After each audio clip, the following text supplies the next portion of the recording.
Story 1. They called me the ugly, forgettable high school graduate, and my own family cut me off like I was an embarrassment. 10 years later, I walked into my sister's wedding, looking nothing like the girl they tossed aside. Her husband asked, "Do you know her?" I smiled and said, "More than you'd ever want to." Warning, long post ahead, but I promise this gets absolutely insane by the end. Stick with me here. Hey Reddit, long-time lurker, first-time poster. This story happened over the course of about 12 years, and I'm still processing some of it. People keep telling me I should share this somewhere, so here goes.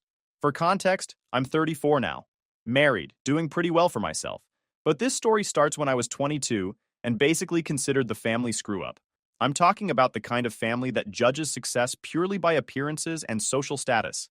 Anyway, this is the story of how I went from being the disappointing son to having my entire family literally begging me to save them from financial ruin. And spoiler alert, the revenge was way sweeter than I ever imagined. Let me paint you a picture of my childhood. I grew up in what most people would consider a successful family. My dad, Robert Chen, owned Chen and Associates, this consulting firm that helped mid-sized companies with business strategy and operations. Nothing huge, but it paid for a nice house in the suburbs and private school tuition. My younger sister Emma was basically the family princess. 2 years younger than me, blonde, pretty enough, but with the personality of a spoiled Instagram influencer. She studied communications in college, aka professional socializing, and spent most of her time networking at country club events and charity galas. Me? I was the disappointment. I studied business and finance, got decent grades, but I wasn't the smooth-talking social butterfly they wanted. I was more interested in analyzing investment opportunities and reading about successful entrepreneurs than playing golf with potential clients. My parents made their preferences crystal clear. Every family dinner was about Emma's latest social triumph. Emma's organizing the hospital fundraiser, or Emma's dating the son of that prominent lawyer. Meanwhile, when I'd mention the business plan I was working on or talk about wanting to start my own consulting firm, my dad would literally change the subject. The breaking point came right after I graduated college. I was 22, had just finished my degree in business administration, and was excited to start building my career. My best friend Tyler had been my roommate all through college. This guy was pure gold, about 6'2", built like he played football, which he did in high school, but sharp as a tack when it came to business strategy. "Dude," Tyler said to me one day as we were packing up our dorm room, "your sister just asked me if I could help her get an internship at my dad's firm because she heard he was important in business. I told her he's a high school principal, and she looked confused." I was laughing about Emma's cluelessness when my dad called me for what I thought would be a congratulatory conversation about graduating. Instead, it turned into the worst conversation of my life. "Jake, son, we need to discuss your future." "Sure, Dad. I'm actually excited to tell you about some opportunities I've been looking at." "That's just it. I think you should consider joining the family business instead." I was surprised. "Really? You want me to work at Chen and Associates?" "Well, here's the thing. Emma's expressed interest in the client-facing side of the business, and frankly, she has the personality for it. But she needs someone behind the scenes to handle the analytical work." My stomach dropped. "You want me to be Emma's assistant?" "Not assistant. Support staff. You'd handle research, data analysis, that sort of thing. Emma would manage client relationships." "Dad, I want to build my own business. I have ideas, plans." "Son, let's be realistic. Emma has the social skills for business development. You're more of a background person. There's nothing wrong with that." That night, I couldn't sleep. I kept replaying the conversation, getting more frustrated each time. The next morning, I went to grab some coffee and clear my head. That's when I overheard my parents talking in the kitchen. "Emma's perfect for taking over the business eventually," my mom was saying. "She's charming, well-connected, knows how to work a room." "Exactly," my dad replied. "Jake's intelligent, don't get me wrong, but he doesn't have the people skills for client management. Emma can be the face of the company, and Jake can handle the boring number crunching nobody wants to do." "It's perfect," my mom agreed. "Emma gets to shine, and Jake has job security doing what he's good at, staying in the background." I stood there holding my coffee mug, feeling like someone had punched me in the chest. My own parents saw me as nothing more than Emma's calculator. That's when Tyler showed up at the back door. He basically lived at our house senior year. "Morning, Mr. and Mrs. Chen," Tyler called out cheerfully, but then he saw my face. "Jake, you look like someone just told you pizza was illegal." I pulled him outside and told him what I'd overheard. Tyler listened, nodding along, and when I finished, he was quiet for a long moment. "Jake, brother," he finally said, Forget them. You know what we're going to do? We're going to start our own firm and build something so successful that in 10 years, they'll be lining up to work for you. Tyler, that's crazy. Nah, man, that's justice. I've got some money saved from my construction job. You've got the brains. Let's show these people what the background guy can really accomplish. And just like that, my path was set. Tyler wasn't just talking big. The guy actually had money. He'd worked construction every summer since he was 16. Plus, his grandfather had left him about $45,000 when he passed. Tyler had been saving it for the right opportunity. We moved to Phoenix, lower cost of living than California, growing business market, found a cheap 2-bedroom apartment, and converted the living room into our office. Tyler handled sales and client relations while I focused on strategy and analysis. Our company was called Summit Business Solutions. We specialized in helping small and medium businesses optimize their operations and increase profitability. Basically, we'd go in, analyze everything they were doing wrong, and create actionable plans to fix it. Tyler was honestly the perfect business partner. While I was naturally introverted and preferred working with spreadsheets, Tyler could walk into any room and make friends with everyone within 5 minutes. But he wasn't just a smooth talker. The guy had serious business instincts. "Jake, my friend," he'd say, walking into our apartment office at 3 p.m. after a client meeting. "Remember that restaurant owner who said our fee was too high? Well, I just spent 2 hours showing him how our system would save him $50,000 a year. Guess who just signed a contract for twice our original quote?" Tyler had this gift for finding the humor in everything, even stressful situations. During our first year, we were barely making rent, surviving on cheap takeout and gas station coffee. But Tyler would crack jokes that had me laughing, even when I was stressed about paying bills. Our first major success came about 10 months in. This family-owned manufacturing company was bleeding money because their inventory management was a complete disaster. They were overstocking some items while running out of others, and their production scheduling was chaos. Tyler walked into that initial meeting wearing his best and only suit, opened his briefcase, and said with complete confidence, "Gentlemen, I hear your inventory system is more confused than a tourist in New York City. Good news is we can fix that." We landed a $150,000 contract to completely overhaul their operations. It was our first 6-figure deal, and Tyler celebrated by ordering pizza from the fancy place instead of the cheap chain.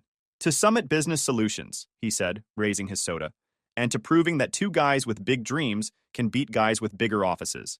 By year 3, we had 12 employees and were generating about $1.8 million annually. By year 5, a larger consulting firm offered to acquire us for $12 million. My share was $6 million. Tyler and I used that money to start our next venture, an investment consulting firm called Peak Capital Advisors. We helped businesses and individuals make smart investments, manage portfolios, and plan for long-term financial growth. The timing was perfect. The economy was recovering, people were looking for trustworthy investment advice, and we'd built a reputation for delivering results. Within 3 years, we were managing over $100 million in client assets. "Check this out," Tyler said one morning, looking at our quarterly reports. "We just hit $200 million in assets under management."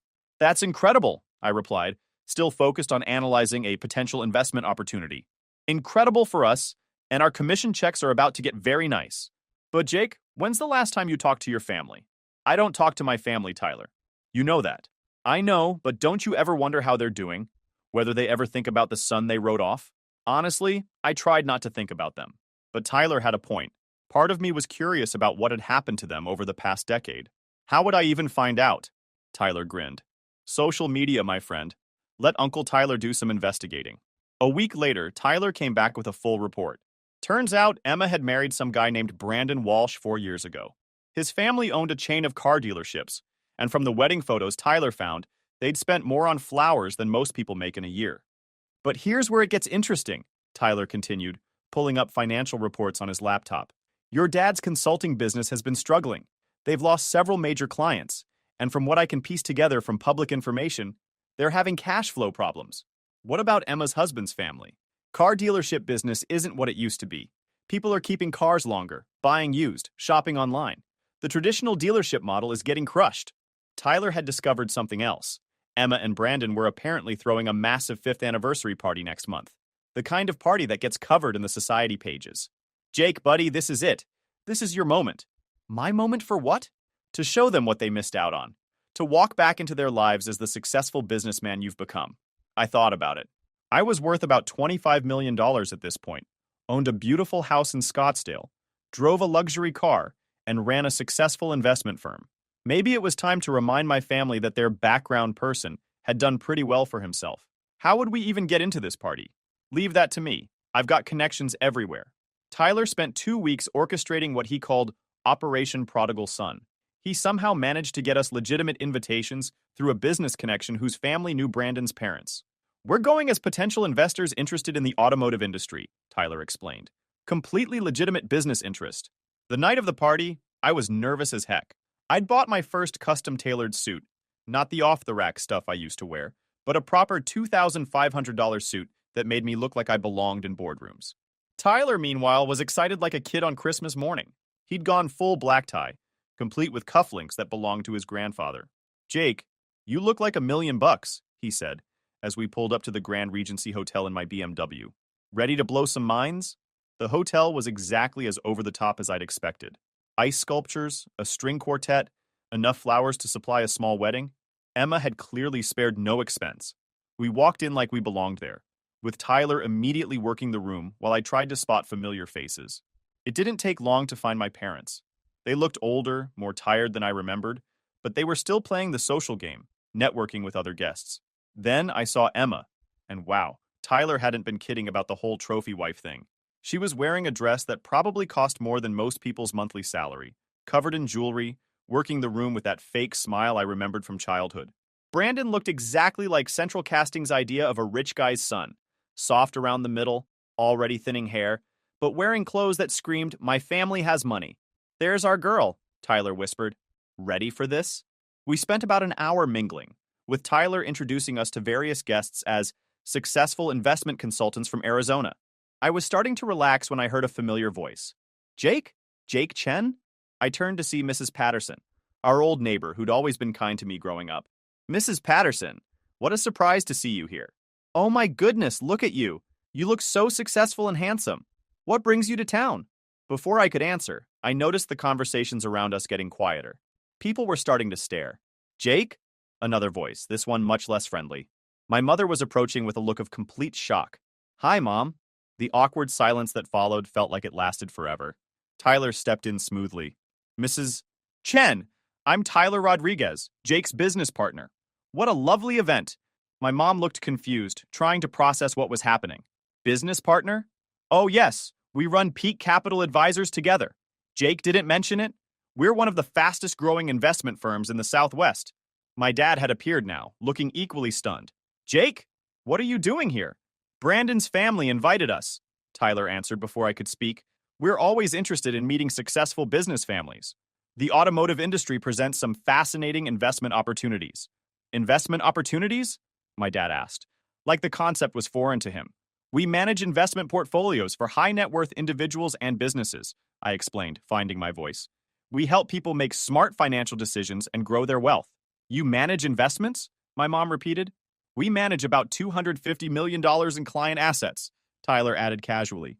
"Though Jake here is being modest. He's the real genius behind our success." By now, we'd attracted a small crowd. Emma was approaching with Brandon, her smile looking strained. "Jake?" she said, her voice higher than usual. "This is unexpected." "Hello, Emma. Congratulations on your anniversary." "Thank you." She looked at Tyler suspiciously. "And you are?" "Tyler Rodriguez. Pleasure to meet you. I've heard so much about Jake's family over the years." Emma's smile faltered. "Oh, Jake talks about us." "All the time," Tyler lied smoothly. "Especially about how you inspired him to succeed in business." Brandon stepped forward, clearly confused. "I'm sorry, Jake. Who?" "Emma, you didn't mention having a brother." The silence that followed was beautiful.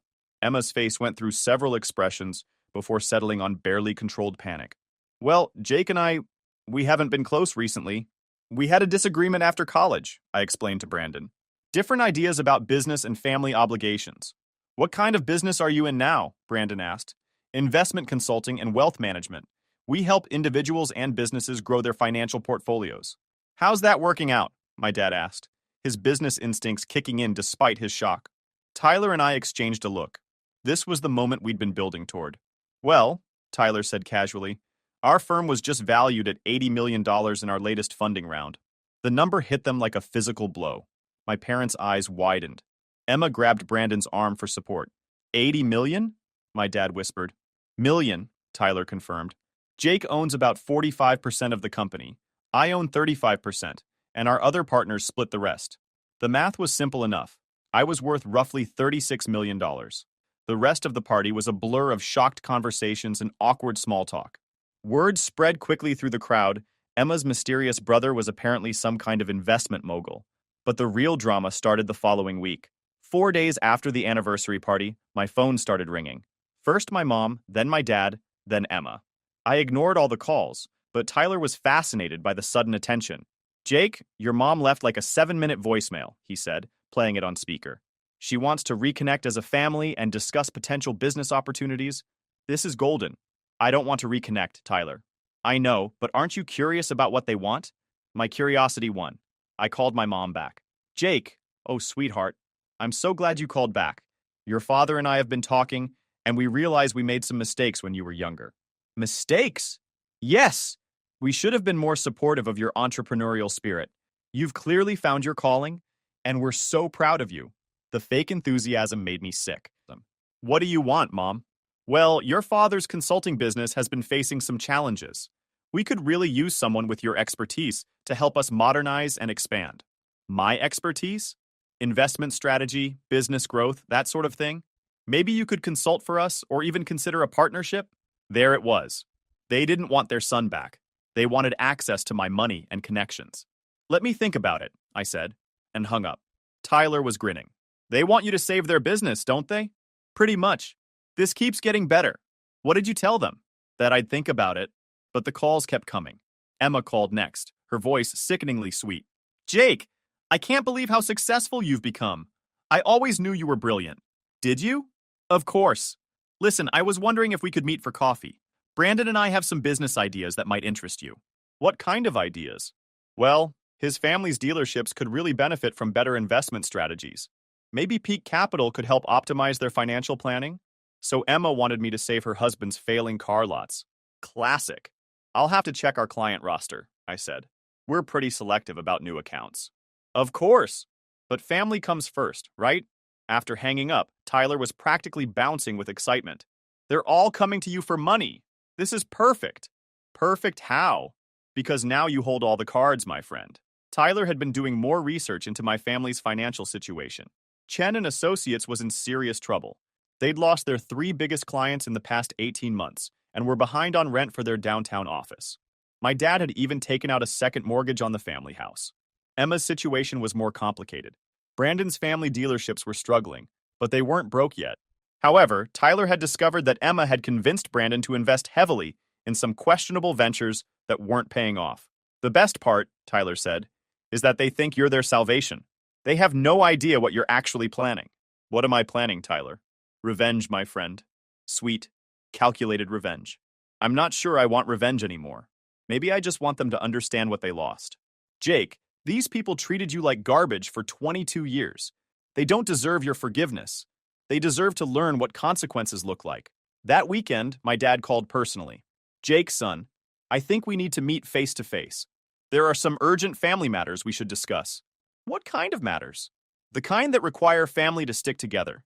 Could you come to Dallas this weekend? I could hear the desperation in his voice. Whatever was happening, it was bad. I suppose I could clear my schedule, I said. Excellent. And bring Tyler if you'd like. We'd love to meet your business partner properly. Tyler was already packing before I hung up the phone. That weekend, Tyler and I drove to Dallas in my BMW. Tyler spent the entire trip making jokes and keeping my spirits up. Remember, he said as we pulled into my parents' neighborhood, you don't owe them anything. You're here to satisfy your curiosity, not to solve their problems. The house looked smaller and shabbier than I remembered. The lawn needed work, and I noticed a for sale sign partially hidden behind some bushes. My parents greeted us at the door with forced enthusiasm. Emma was there with Brandon, both looking nervous and trying too hard to appear successful. Jake! Tyler! Come in, my mom said, leading us to the living room I remembered from childhood. Everything looked worn and tired. There were boxes in corners, like they were preparing to move. After exchanging awkward pleasantries, my dad got to the point. Jake, I'm sure you're wondering why we asked you to come. The thought crossed my mind. Well, the business has hit some rough patches. Nothing we can't handle, But we thought this might be a good opportunity for family to work together. Emma jumped in. What Dad means is that we could really use your investment expertise. Your background could help modernize our approach. Brandon added, and my family's dealerships could benefit from better financial planning. We're looking at expanding, but we need smart investment strategies. Tyler and I exchanged a look. Here it came. The thing is, my dad continued, we're at a crucial point. We need to make some strategic investments to stay competitive, but that requires capital. How much capital? I asked. Ideally, about $1.5 million would allow us to completely restructure and reposition ourselves in the market. $1.5 million. They wanted me to give them $1.5 million. That's a significant investment, I said carefully. It's not just an investment, my dad said quickly. You'd be a full partner in the restructured business. We could rebrand as Chen & Sons Investment Consulting. What about Emma? Emma would focus on her strengths, client relations and business development. I looked around the room at these people who'd written me off as worthless, who hadn't spoken to me in a decade. Now they wanted me to hand over $1.5 million to save them. I need to think about this, I said. Of course, my mom said. Take all the time you need.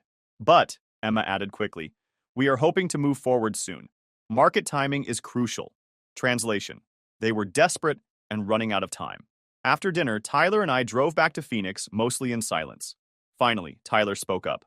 So, what are you thinking? I'm thinking they have incredible nerve asking me for $1.5 million. But are you going to do it? I thought about it. The money wasn't really the issue. I could afford it. But did I want to save the people who'd rejected me?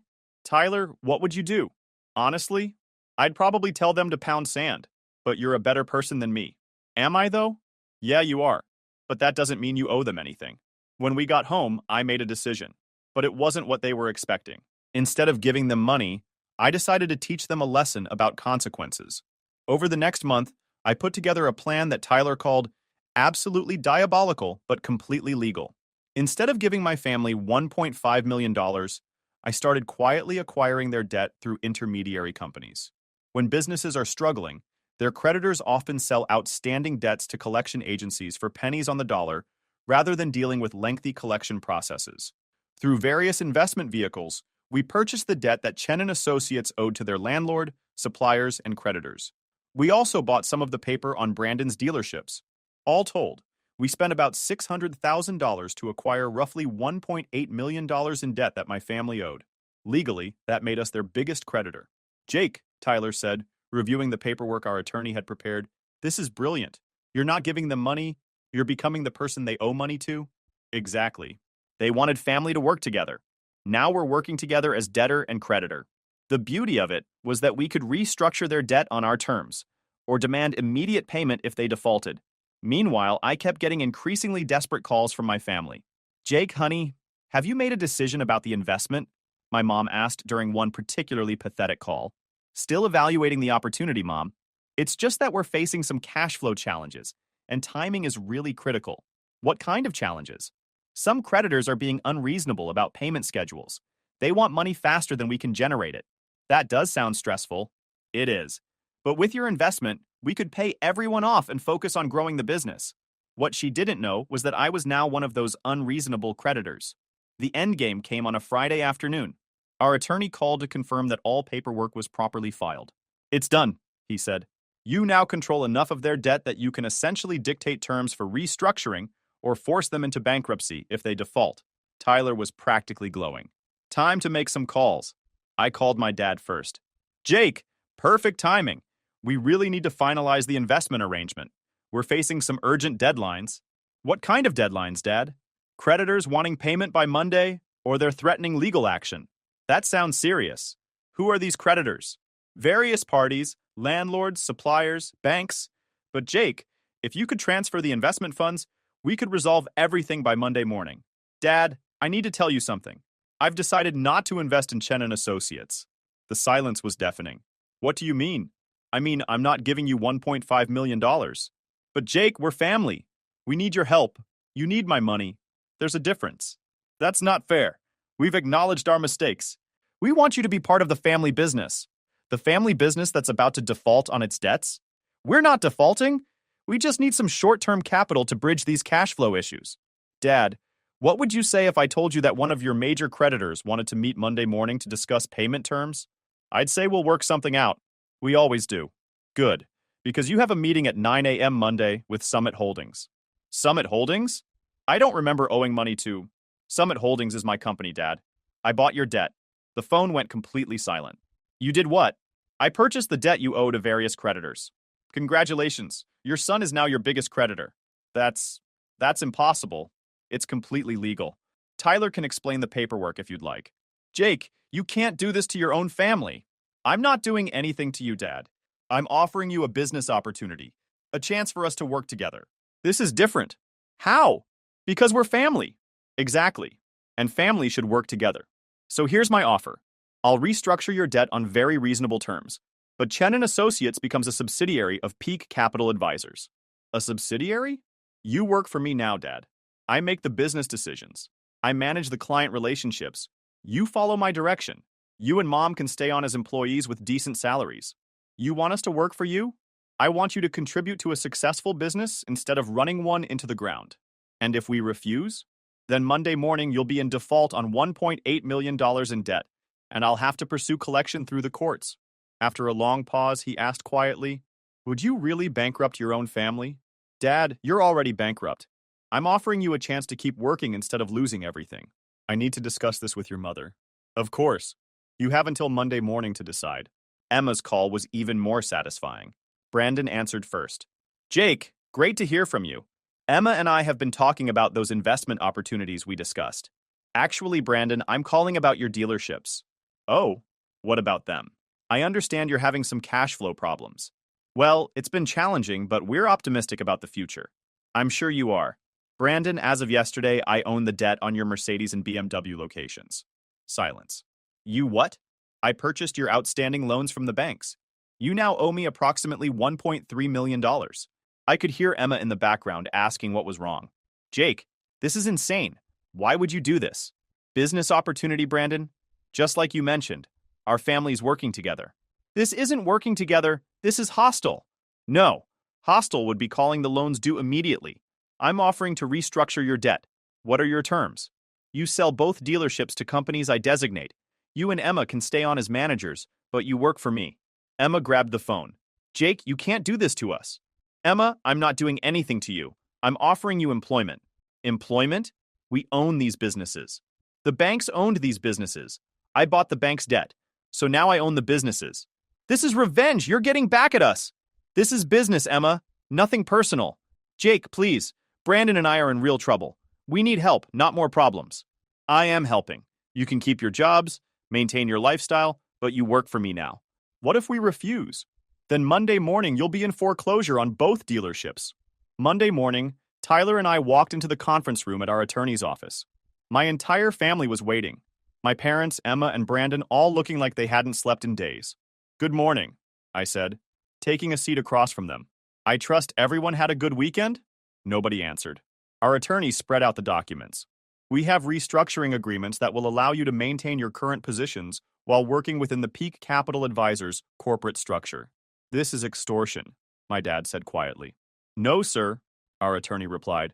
This is debt restructuring. My client has every legal right to collect on debts he legitimately purchased. My mom's voice cracked when she spoke. Jake, please don't destroy your family. I looked at each of them. These people who'd made me feel worthless for the first 22 years of my life. Where was that concern for family when you called me a failure? When you told people I'd never amount to anything? When you ignored me for 10 years? We were wrong, Emma said through tears. We know we were wrong. Do you? Because 3 weeks ago, you didn't want a relationship with your brother. You wanted access to my bank account? That's not true, isn't it? Emma, when's the last time you called me just to talk? When's the last time any of you showed interest in my life that didn't involve what I could do for you? The room was silent. Here's what's going to happen, I continued. You're going to sign these agreements. Dad, you'll work as a senior consultant in our business development division. Mom, you'll handle administrative operations. Emma and Brandon, you'll manage our new automotive services division. What about ownership? Brandon asked. You're in default. You own nothing except what I allow you to keep. My dad slumped forward. So we work for you now. You work for a successful company that values results over appearances. You'll be well compensated, have job security, and be part of something that's actually growing. They signed the papers. 18 months later, I was sitting in my corner office overlooking downtown Phoenix, reviewing quarterly reports. Peak Capital had tripled in size after acquiring Chen and Associates client list and integrating Brandon's dealership operations into our corporate services division. Tyler knocked on my door, grinning as usual. Your family's here for their quarterly performance review. Send them in. My parents entered first, followed by Emma and Brandon. The transformation was remarkable. Gone was the arrogance, the entitlement, the condescending attitudes. They looked like dedicated employees. Good morning, Jake, my dad said respectfully. We have the Q3 reports ready for your review. Hearing my father address me as his boss still felt surreal. How are the numbers looking?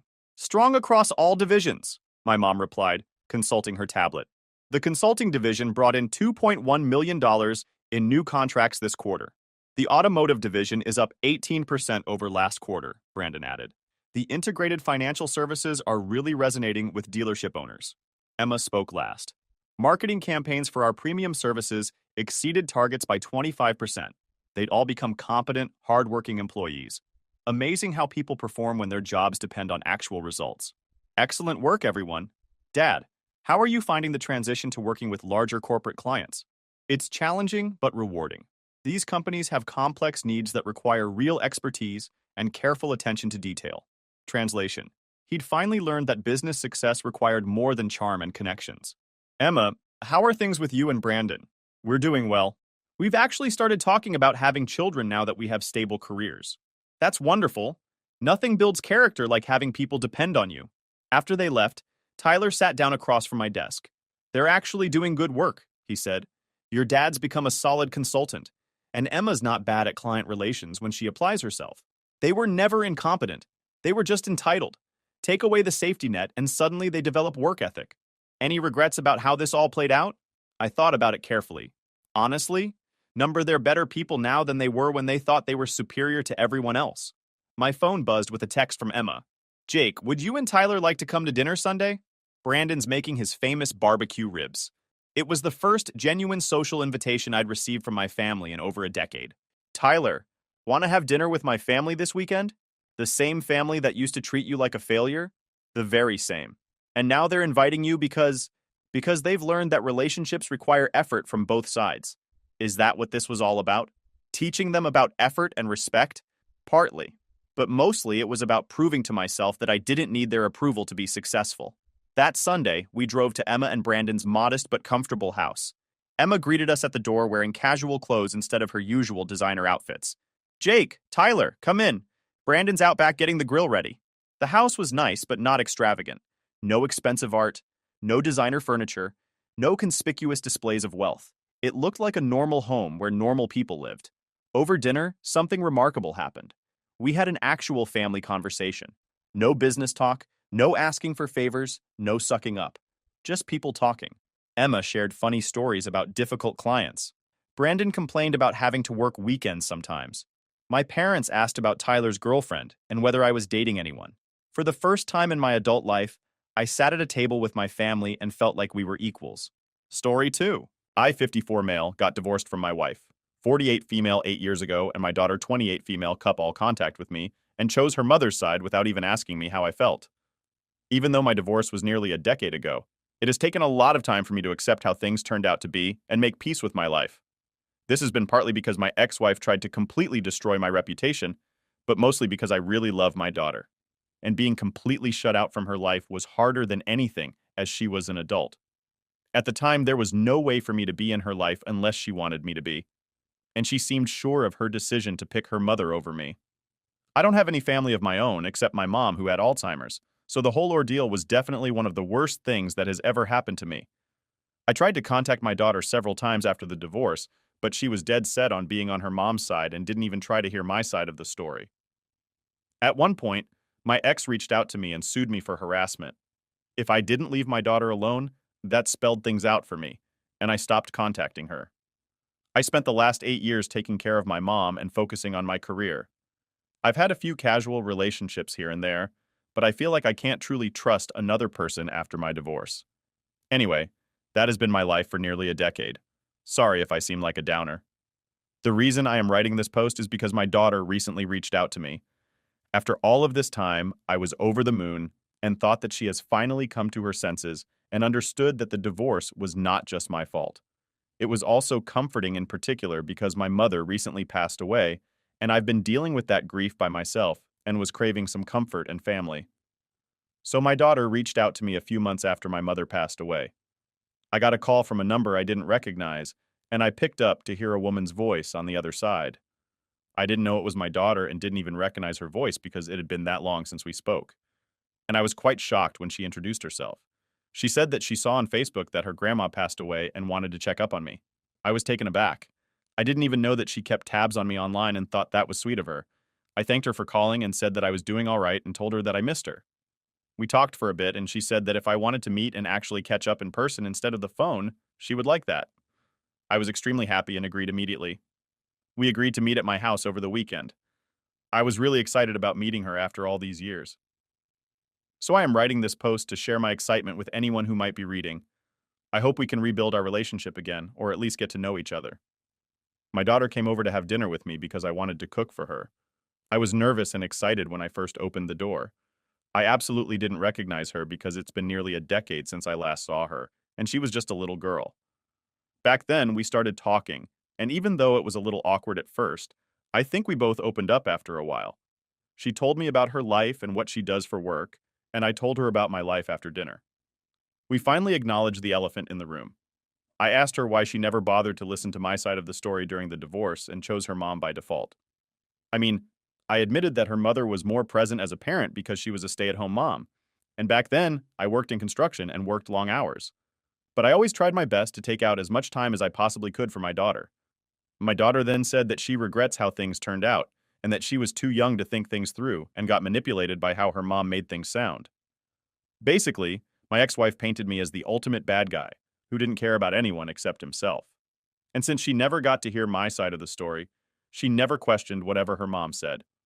We talked a bit more about this, and things were going well until she finally revealed why she was there. We had been talking for hours at that point. When I asked her what made her reach out to me after all these years, she looked a little uncomfortable, and I told her that she could be honest with me. Well, then she said that she really had been keeping tabs on me through Facebook.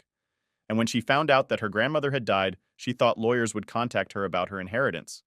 And when no one did, she thought she should reach out to me personally. She said that she wanted to give me some time and space to grieve, but she had recently gotten engaged and could really use some money to help out with the wedding expenses. I felt like I was getting punched in the gut. Honestly, I thought that after all these years my prayers were answered and I could have a family again. But it turns out she never cared for me in the first place. And all of this was a way for her to get her inheritance. The funniest thing is that it's not even her inheritance. Legally, it's all mine. And if only she wasn't such a terrible daughter to me, she would definitely end up with most, if not all of it. I don't care about money. I never have, honestly. I live in a house of my own, don't have any expensive hobbies, and mostly buy my clothes from Target. Even if the inheritance wasn't in question in the first place, I wouldn't have minded helping out with her wedding at all if she had reached out nicely instead of trying to take advantage of me and only caring about the inheritance. All of this was going through my head at the same time. I somehow maintained my composure and asked her if that was all she wanted. She got very defensive and said that the inheritance comes second, and her actual goal was to connect with me, and she would never forgive herself for not reaching out while her grandmother was alive. She said that she had wanted to reach out for years, but never got the courage to actually do it because she thought I would never forgive her for kicking me out without an explanation, and that she was also manipulated by her mom. But I could see from the panicked look on her face that she was just trying to smooth things out so I could forgive her. And I wondered if she was just after the money. I asked her how she knew she had an inheritance, and she said that a couple of years before the divorce, she was visiting my late mother, and she told her that she wanted her to inherit everything left by my father, passed away years ago, as she was the only grandchild in the family.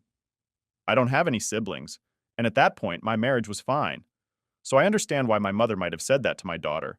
I mean, if the divorce never happened or my daughter didn't abandon me 4 years after the divorce, the money would have been hers, as I've already mentioned. But the thought of her only caring about the money and giving me false hopes was absolutely crushing. I was devastated, but did my best not to let her know. At that moment, I thought the only way of testing my daughter's intentions would be to see how she would react if I told her that there was no money to inherit. I asked her how much she expected from the inheritance, and she made quite a decent guess. I could tell that some planning went into this whole thing. I then told her that I'm sorry to disappoint her, but that her grandmother actually left everything to me years ago, and I plan on using that money to start a business. So I couldn't help her out. I offered to help out for her wedding with my own money by offering a few grand for wedding expenses. The disappointment on her face proved my worst fears. She said that she appreciated my offer, but as the only grandchild, she deserves at least some of the inheritance because it's her grandma's money that she was offered. I told her that I wished I could help her, but my decision was final, and there was nothing I could do for her if she wasn't happy with the money I was offering. She went completely red in the face and started getting visibly angry. She told me again to reconsider my decision, but I reiterated that I was going to stick to what seemed right to me. And that's when she showed her true colors and said something that confirmed all my doubts regarding her true intentions. She told me that she should have known that I'll always be this selfish a-hole. Her mother said I was, and she's glad I'm alone in life. I looked at her with barely concealed disgust. Her words were hurtful, but at that point I knew what to expect. I just didn't expect it to get that brutally honest that fast, that's all. She started to say something else, but I stopped her before she could speak. I told her that I should have known she was her mother's daughter, and that the only reason she would reach out to anyone was to ask for a favor. I also told her that using the fact that I was grieving for my mother to try and manipulate me was disgusting, even for a person like her. She tried to say something at that point, but I just laughed in her face and said that if only she had not blocked me all those years ago, she would have gotten my texts about her grandmother and would have probably gotten most, if not all, of the inheritance. That sentence had the effect I wanted. She looked utterly baffled and asked me what I meant. I told her to unblock me on her old number so I could resend all the texts that could never get delivered. Well, she did. I forwarded it all the texts where I begged her to hear me out and even let her know that her grandmother was diagnosed with Alzheimer's. And I wanted them to meet before she forgot about her only grandchild, completely. This was completely true. As at the beginning of her illness, my mom did often mention my daughter and asked to see her. I remember how it broke my heart to not be able to fulfill that wish. And now this ungrateful, cruel child had the audacity to ask for inheritance. To my daughter's credit, I will admit that she looked ashamed after reading all of those messages.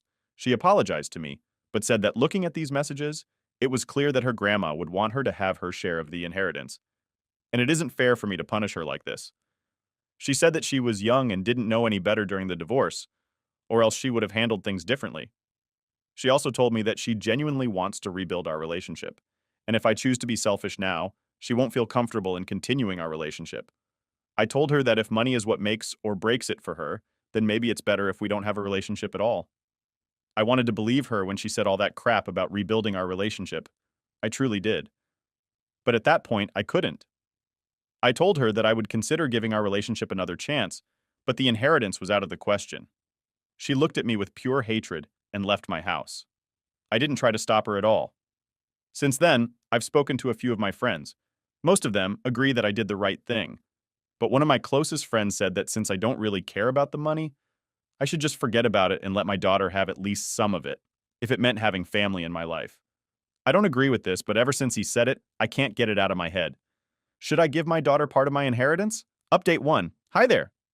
This post got a lot more responses than I thought it would. Thanks for your advice and opinions. It gave me the perspective I needed. I guess I'll start by answering the most common question. What happened during the divorce? I haven't spoken about it for years, but I guess it can't hurt anymore. So my wife and I were married for 23 years. You'd think after all those years she wouldn't be able to stab me in the back, but she did. I really don't want to get into the details, but I found out that she was cheating on me with multiple men. Apparently it had been going on for years before I finally found out. When I found out, I was completely devastated. I didn't know how to confront her, so I started drinking heavily and sleeping around as well. I nearly destroyed my life. I fought a lot with her. And I guess that and the drinking made it really easy for her to manipulate my daughter into taking her side. After nearly a year of living like that and being separated, we finally confronted each other and got divorced. My ex-wife used to be a journalist at the time and is kind of a local celebrity. She used her influence to try to destroy my reputation and was nearly successful. After the divorce, it took me a lot of time to quit drinking and get back to my normal life. As I've said already, my daughter, completely abandoning me, did not help, to say the least. I'll admit that when I found out about my ex's affairs, I kind of went off the rails and wasn't present as a parent for my daughter, even during the time I was separated. And for a year or so after the divorce, I pretty much always kept to myself and wasn't there for my daughter. But once I stopped drinking and got my life back together, the first thing I did was to reach out to her and apologize. but she refused to listen to me and blocked me everywhere. I thought giving her time would work and she would eventually come around. But here we are 8 years later, and our relationship has only gotten worse with time. Now, the other big question about my mom's inheritance. Well, technically, the money belonged to my father. My grandparents were both doctors and had brought property all around the city during their careers. Most of it was rented out and ended up bringing in a lot of money. Dad passed away when I was 21 and left everything to Mom.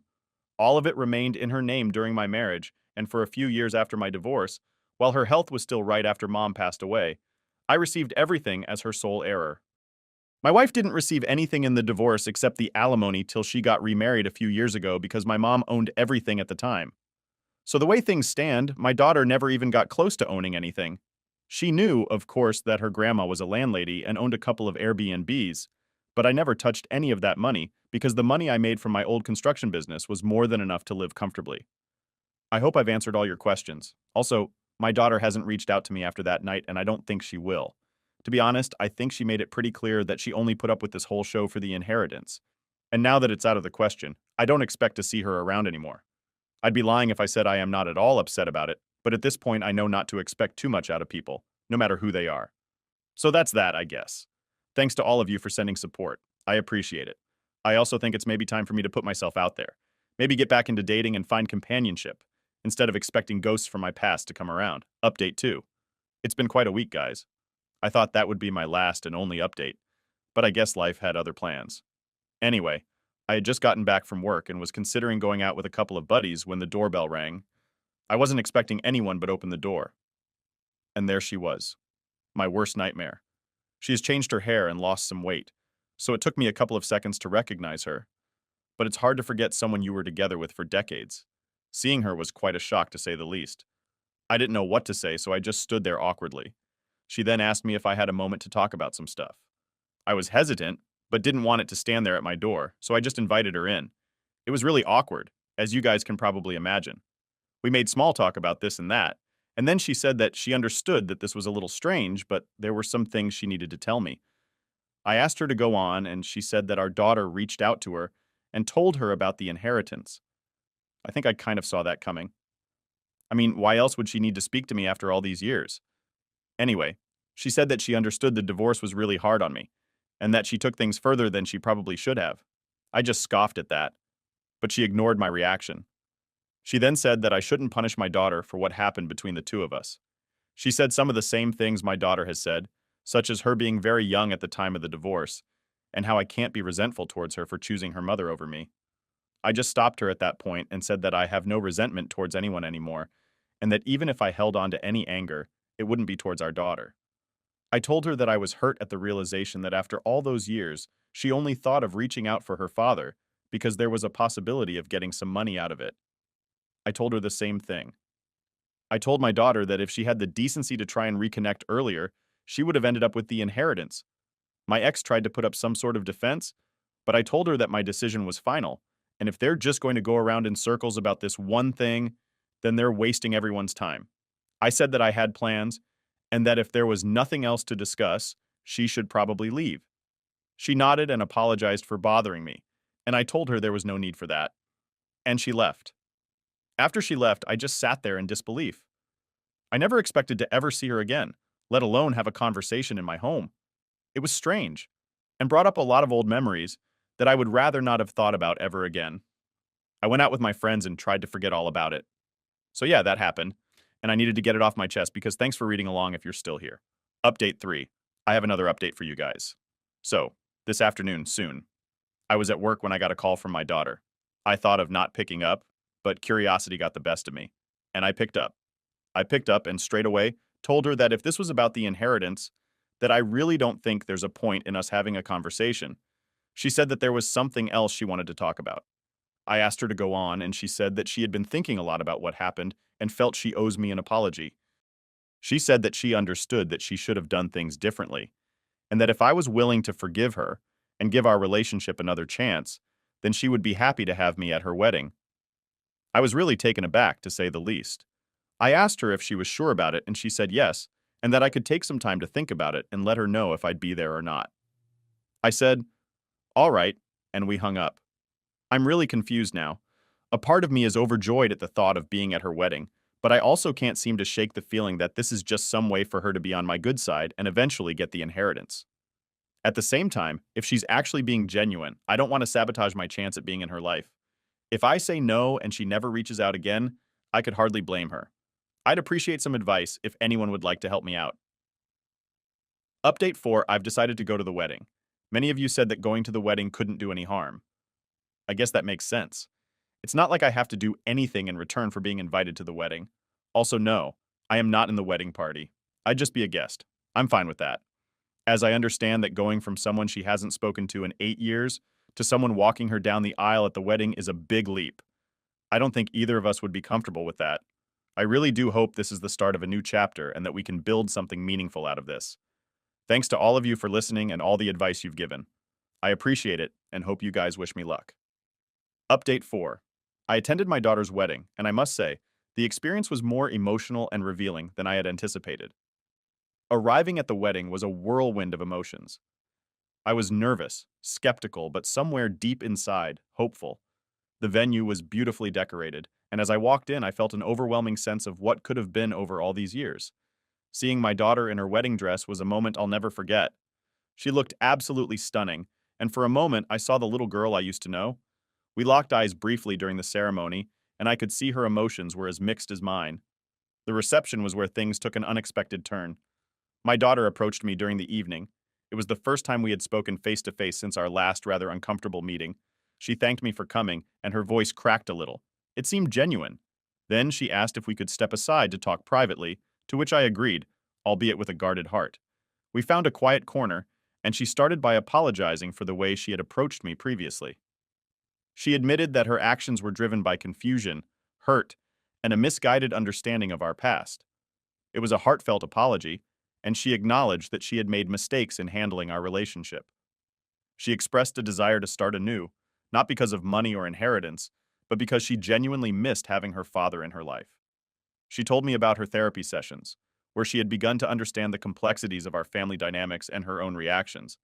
It was a lot for me to process, and part of me wanted to just embrace her and forget everything, but the scars were still there, reminding me to tread cautiously. I told her that while I appreciated her honesty and was touched by her words, rebuilding our relationship would take time. It wasn't going to be easy, and it wasn't going to happen overnight. She nodded in understanding, and we agreed to start slow. Perhaps a coffee here and there, maybe a call once a week to catch up. As the wedding continued, I found myself observing her from a distance, interacting with her new family, and it struck me just how much I had missed. It was painful, yet hopeful. I left the wedding with mixed feelings, but a small, burgeoning hope that perhaps there was a path forward for us. Since the wedding, we've had a few phone calls. They've been awkward, but honest. We've both made it clear that we're not trying to rewrite the past, but to build something new for the future. I've started to feel a cautious optimism. Maybe, just maybe, we can find a way to be part of each other's lives in a meaningful way.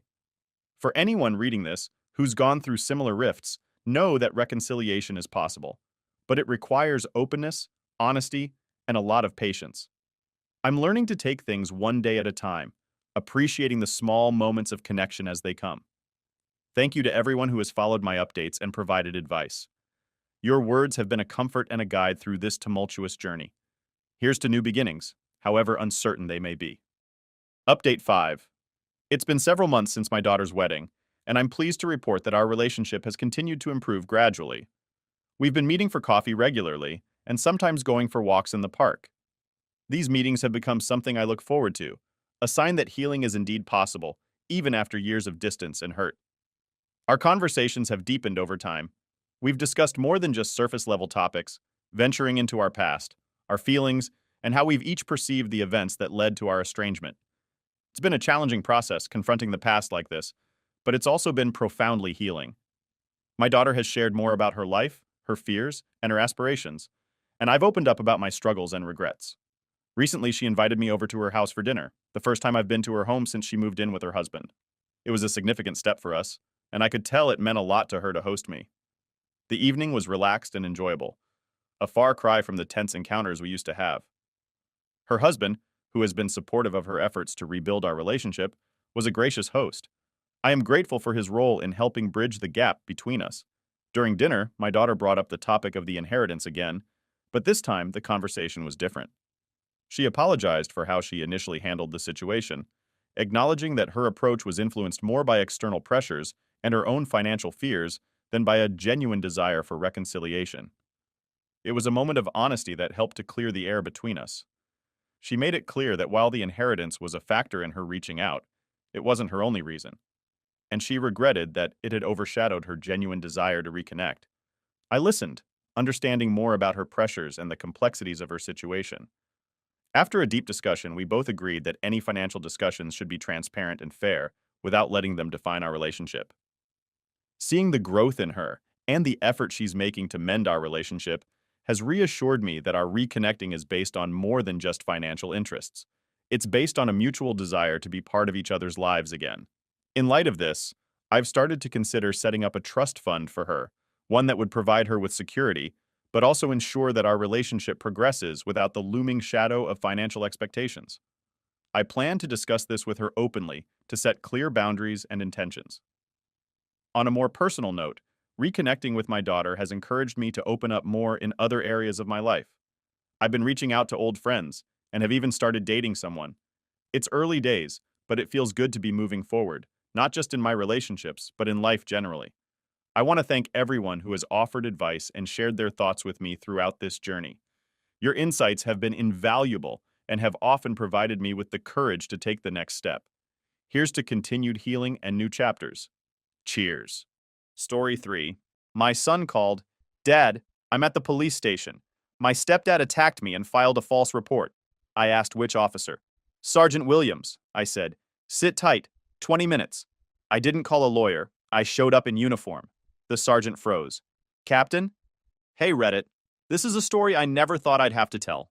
A story about the lines we draw, the ones we cross, and the absolute fury of a father pushed too far. Because when the man my ex-wife married laid his hands on my son, my world didn't just stop, it shattered. And then it rebuilt itself around one single truth. You don't touch what's mine. Let me back up and give you the full picture. Because what happened wasn't just one incident. It was the culmination of 2 years of warning signs I'd been documenting. 2 years of gut feelings that something was wrong. 2 years of my ex-wife telling me I was being paranoid and overprotective. Turns out I wasn't being paranoid enough. I'm Daniel Kane, 46 years old, police captain with 23 years on the force. 3 tours in Afghanistan before that. Started as a grunt in Kandahar, worked my way through the ranks. Came home and joined the force when I was 23.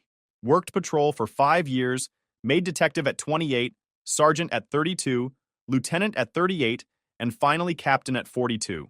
Every stripe earned through blood, sweat, and more overtime than any human being should log in a lifetime. You get used to violence in this line of work, to the darkness, to humanity at its worst. I've seen things that would make most people quit. Bodies in alleyways, kids caught in crossfire, domestic situations that ended with someone not walking away. You develop this shell, this professional distance that lets you do the job without falling apart. But nothing prepares you for the bureaucratic nightmare of divorce, especially when your ex-wife marries a man who smiles too much and, in my experience, has secrets he keeps way too well. Always a bad sign. The guys who seem too perfect, too charming, too successful without visible effort, they're usually hiding something. I've arrested enough con artists and manipulators to recognize the type. Victor Harrison was exactly that type. Jessica and I had divorced when Tyler was 12. The marriage had been falling apart for years. My job, the late nights, the constant danger that came with wearing a badge. She wanted stability, predictability, a husband who came home every night at 6. I couldn't give her that. Not while running a major crimes unit. Not while the city's gang violence was spiraling out of control. The divorce was relatively amicable, considering. We agreed on joint custody, split assets fairly, and maintained civility for Tyler's sake. For 2 years, things were fine. Tyler adjusted, spent weekdays with Jessica and weekends with me. We made it work. Then Jessica met Victor Harrison at some charity fundraiser. Successful contractor, owned Harrison Development, one of the fastest growing construction firms in the state. Drove a BMW, lived in a house with a pool, wore expensive suits, and knew exactly what to say to impress a single mother looking for stability. They dated for 6 months before she told me. Another 6 months before they got engaged. I ran a background check. Sue me, it's what cops do. Victor came back clean. No arrests, no restraining orders, not even a speeding ticket. Financially successful, well regarded in the community, active in local business associations. On paper, he was perfect, but I've learned that paper lies. It's the stuff that doesn't show up on background checks that you have to worry about. The temper he hides in public, the control issues that manifest behind closed doors, the subtle manipulations that don't leave physical evidence. I told Jessica I had reservations. She accused me of being jealous, of not being able to accept that she'd moved on. Maybe she was partly right, but mostly I was a cop with good instincts. And those instincts were screaming that something about Victor Harrison didn't add up. They got married anyway. Quick ceremony, small guest list. Tyler was the ring bearer. I wasn't invited. Jessica said it would be awkward for Victor. That should have been my first real warning. The changes in Tyler started gradually. He became quieter during our weekend visits, more withdrawn. When I asked how things were at home, he'd say fine in that tone kids use when they're hiding something but don't know how to talk about it. I'd probe gently, but he'd clam up. Jessica insisted everything was great. Victor was wonderful with Tyler. They were bonding. Tyler was just adjusting to the new family dynamic. Give it time, she said. These things take time. But time didn't make it better. It made it worse. I was sitting in my office at the precinct on a Tuesday afternoon. The sun was slicing through the blinds like prison bars across my desk. My uniform was immaculate, always is. My posture, military straight, but my eyes, gray as gunmetal, held warmth for exactly 3 people. My son Tyler, my partner of 15 years, and my late mother. Officer Jordan Foster poked her head in. Captain, the mayor's office called again about that community outreach program. Tell them I'll have the proposal by Friday, I said, without looking up. Gang activity was spiking, and 2 of my best detectives were out on paternity leave. Anything else? Jordan hesitated. Your ex-wife called. Said something about Tyler's football game Saturday. Sounded tense. My jaw tightened. Jessica always sounded tense these days, ever since she married Victor Harrison 2 years ago. He was a successful contractor. Way too successful if you asked me. Nobody builds that fast and that profitably without cutting serious corners. I'll handle it. I waved Jordan away and picked up my personal phone. 3 missed calls from Jessica, all within the last hour. Before I could dial her back, my phone rang. Tyler. Hey, champ, you okay? Dad? His voice cracked slightly. Yeah, I'm fine, just... Can we talk? Not on the phone. Tyler was 16, a sophomore. He'd inherited my build and his mother's dark eyes. Kid had been distant lately, and I'd chalked it up to normal teenage stuff. First girlfriends, all that adolescent chaos. But something in his voice triggered that instinct that had kept me alive in Helmand Province. I can pick you up in 20. Your spot? No. His voice dropped. Can you meet me at Uncle Ryan's garage instead? I don't want to be home right now. Uncle Ryan, my younger brother, the only mechanic in the city who could resurrect a '67 Mustang from a pile of rust and regret. Tyler had spent countless afternoons there since the divorce, learning to rebuild carburetors and change timing belts. I'm on my way. I grabbed my jacket and headed out, stopping only to tell my second-in-command, Lieutenant Frank Mitchell, I'd be out for an hour. Frank, a barrel-chested man with 20 years on the force, just nodded. He knew better than to ask questions when I got that look. The garage sat in an industrial area, a forgotten pocket that gentrification somehow missed. Ryan bought it for nothing 15 years ago and turned it into a sanctuary for classic cars and lost causes. The place smelled like motor oil and old metal, with classic rock playing from speakers mounted in the corners. 3 lifts, a full tool wall, and enough workspace to handle 4 projects simultaneously. When I pulled up, I found my son sitting on the hood of a Chevelle. Ryan was restoring, shoulders hunched, staring at his phone. Tyler had his hood up, head down. The universal teenage posture for, I don't want to talk about it. But I'd learned to read my son's body language over 16 years. And this wasn't normal teenage brooding. This was fear. Tyler, he looked up, and that's when I saw it. A purple shadow blooming under his left eye, half hidden by carefully arranged hair. The bruise was fresh, that particular shade that only appears in the first few hours, before the blood really settles and spreads. My training kicked in before my rage could. 23 years on the force, thousands of domestic violence calls, hundreds of assault investigations. I knew what to look for, how to document it, how to build a case that would stick in court. But this wasn't just another case. This was my son. Don't freak out. Tyler slid off the hood, hands raised defensively. It's not as bad as it looks. That's what they all say. Victims of abuse develop this reflex to minimize, to protect their abusers, to convince themselves and others that it's not that serious. I'd heard those exact words from countless domestic violence victims over the years. Never thought I'd hear them from my own kid. I approached slowly, using the same calm voice I'd used in 1,000 tense situations. Let me see. I gently turned his face to the light streaming through the garage's high windows. The bruise was fresh, maybe 3, 4 hours old based on the coloration and swelling. Then I saw the finger marks on his upper arm, barely visible under his sleeve where I'd pushed it up. 4 distinct pressure points, thumbprint on one side, classic grab and hold pattern. The kind of marks you get when someone with adult strength grabs a teenager hard enough to leave impressions. Tyler, who did this to you? My son's eyes filled with tears, but he was too proud to shed them. 16-year-old boys don't cry. That's what society teaches them. Be tough. Suck it up. Handle it. But standing there in that garage, with bruises marking where a grown man had hurt him, Tyler looked less like the 6-foot linebacker he'd become, and more like the 5-year-old who used to run to me when he scraped his knee. We got in an argument about the game Saturday. Victor wanted me to quit the team, said football was a waste of time, and I should focus on academics instead. I told him you'd never miss my games, and that maybe he should try actually showing up before making decisions about my life. He didn't like that. Tyler's voice cracked slightly. He grabbed me by the shoulders, shoved me against the wall in the hallway, said I was disrespectful, that mom lets me get away with murder because she's too soft, that someone needed to teach me discipline, and since my father was too busy playing cop to actually parent, it fell to him. The way Tyler said playing cop told me those were Victor's exact words. This wasn't just about one argument or one moment of lost temper. This was about a man who'd been building resentment, looking for an excuse to exert dominance over a kid he saw as competition for Jessica's attention. What happened next? I kept my voice level, professional. Document everything. Get the full statement. He kept me pinned there for maybe 30 seconds, just staring at me. His face was all red, veins popping in his neck. Then he said something about how I needed to learn my place in his house. That's when I pushed him back. Just once, just to create space so I could breathe. He stumbled backward, caught himself on the opposite wall, and that's when he really lost it. Tyler touched his eye gently, wincing. He came at me fast. I tried to block, but he got past my guard and punched me right here.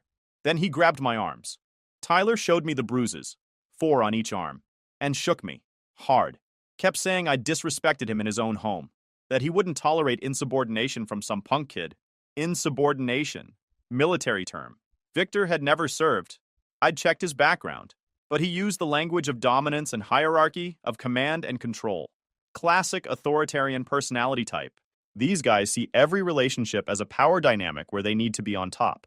My blood temperature dropped to somewhere near absolute 0. This was what the old guys called combat calm, that crystalline clarity right before everything breaks loose. Where's your mother? She was at her sister's. She doesn't know yet. Victor told me if I said anything, he'd make sure I never saw you again. That he has friends in family court, that he could prove you're an unfit parent because you're never around. I pulled my son into my arms, felt him shake against my chest. Did you hit him back? No, I left. Grabbed my bike and came here. Tyler pulled away, swiping at his eyes. I'm sorry, Dad. I shouldn't have provoked him. I know Mom's happy with him, and I don't want to mess that up. Stop! I gripped his shoulders, making sure he looked me in the eye. You did nothing wrong. A grown man put his hands on you. That's assault. That's unacceptable. But Mom, I'll handle your mother. Right now, I need you to do exactly what I say. We're going to the hospital, getting you checked out. Then we're documenting everything. Tyler nodded, and I saw the trust in his eyes. That absolute faith that Dad would fix this. It was a weight I'd carried since the day he was born, and one I'd carry until my last breath. What I didn't tell my son was that Victor Harrison had just made the biggest mistake of his life, because there were rules in my world, laws I upheld, codes I lived by. But there was one rule that superseded everything else. You don't touch my son. Jessica Harrison, formerly Jessica Kane, stared at her reflection in her sister's bathroom mirror. She was trying to convince herself that the tightness in her chest was just anxiety about Tyler's upcoming football game. You okay in there? Her sister Lauren called through the door. Yeah, just give me a minute. She splashed cold water on her face. At 43, Jessica had aged gracefully. Yoga, expensive skincare, and the comfortable life Victor provided. She'd married him because he was everything Daniel wasn't. Present, attentive, financially stable without the constant threat of a bullet ending it all. No more 3 a.m. calls about officer-involved situations. No more waiting up wondering if her husband would come home alive. But lately, something had been off. Victor's temper, which had seemed so controlled during their courtship, had started showing cracks. Small things at first: snapping at waiters, road rage, complaints about Tyler's attitude. She'd written it off as stress from work, from adjusting to being a stepfather. This morning's argument had been different, though. Tyler had talked back about the football game schedule, and Victor's face had gone dark in a way that scared her. She'd left before it escalated, told herself she was overreacting. Her phone buzzed. Daniel. Her stomach tightened further. "We need to talk. It's about Tyler. Can you meet me at County General in 30 minutes? County General? Is he okay? What happened? Just meet me there, Jessica. Now." The hospital exam room was sterile and cold. Tyler sat on the paper-covered bed, while a doctor documented his injuries. I stood against the wall, arms crossed, watching everything with the methodical attention I'd honed over 2 decades of investigating crimes. Dr. Patricia Wong was thorough. She photographed the bruises from multiple angles, measured the contusions, noted the defensive marks on Tyler's forearms where he'd tried to protect himself. The bruising pattern is consistent with manual strangulation attempt around the upper arms and force applied to the facial area, she said quietly. I'm required to report this to Child Protective Services. I'm already filing a police report, I said. I'm a police captain. This is my son. Dr. Wong's expression softened slightly. I'm sorry you're going through this, Captain Kane. But protocol is protocol. I understand. Do what you need to do. Jessica arrived 20 minutes later, bursting through the door with Lauren right behind her. Tyler! Oh my God, what happened? She rushed to him, her hands hovering over his face, like she was afraid to touch him. Victor did this, I said flatly. Jessica froze. What? No, there must be a misunderstanding. No misunderstanding, Mom, Tyler said quietly. He grabbed me, shoved me into the wall, then punched me when I pushed him back. Jessica's face crumbled. But Victor wouldn't. He did, Jessica, I cut in. And I'm filing charges. Assault on a minor, domestic violence. Potentially more depending on what CPS finds. You can't! Jessica turned on me, eyes wild. This will destroy him. His business. His reputation. He should have thought of that before he put his hands on our son. Lauren stepped forward, putting a hand on her sister's arm. Jess, look at Tyler's face. Look at what he did. Jessica seemed to crumble then, sinking into a chair. I didn't know. I didn't see this coming. He's been stressed, but I thought... You thought what? I asked, my voice harder than I intended. That it was okay for him to take his stress out on Tyler? That boys should just toughen up and deal with it? No, of course not. Jessica looked up at me, mascara running. I thought I was protecting Tyler by giving him a stable home, by giving him a father figure who would actually be around. That stung, but I didn't take the bait. Tyler already has a father. What he needed was for his mother to protect him from an abusive stepfather. The silence in that room was crushing. Tyler sat on the exam table, looking smaller than his 6-foot frame suggested. Jessica crying quietly in the chair. Lauren standing between us like a referee. And me, feeling the cold fury that had carried me through war zones settle into something more dangerous. Absolute resolve. My phone rang. The precinct. Captain, we've got a situation, Jordan said when I answered. Victor Harrison just showed up at the station claiming Tyler attacked him. He's got some bruising on his ribs and he's demanding to file charges. He's also claiming you threatened him. Of course he did. Smart move, actually. Get ahead of the narrative, play the victim, muddy the waters. Keep him there, I said. I'm on my way. I looked at Jessica. Your husband just showed up at my precinct trying to file charges against Tyler for assault. You need to decide right now whose side you're on, because this is about to get ugly. Jessica looked at Tyler, at his bruised face, at the evidence of what her husband had done. I need to talk to Victor. There has to be an explanation. There is no explanation that makes this okay, I said. But you do what you need to do. Tyler's coming with me. The precinct was a controlled chaos when we arrived. Victor Harrison sat in interview room 2, playing the injured party with an Oscar-worthy performance. I could see him through the one-way glass, carefully disheveled, holding his ribs like they were broken, his face arranged in a mask of righteous indignation. He'd changed clothes since the incident, now wearing a button-down shirt and slacks, looking respectable, looking like the victim. Jordan filled me in outside the observation room. He claims Tyler attacked him unprovoked this morning around 10 a.m., says the kid has had anger management issues for months, that there have been multiple incidents of verbal abuse and threats. He's demanding charges be filed for assault and battery, and he's threatening a civil lawsuit for emotional distress and medical expenses. Did he mention the part where he's the one who assaulted a minor? He says Tyler attacked him first, and he was defending himself. Claims any injuries Tyler has are from Tyler falling during the altercation or from Tyler hitting himself to make it look like Victor hurt him. He's got an explanation for everything. Classic abuser playbook. Reverse victim and offender. Establish an alternative narrative. Get your version on record first. I'd seen it 1,000 times. The difference was that most abusers weren't smart enough to show up at a police station within hours of the incident to control the narrative. Victor was smart. That made him more dangerous. Where's Frank? Already in there taking his statement. Captain, you know you can't be involved in this investigation. You're too close.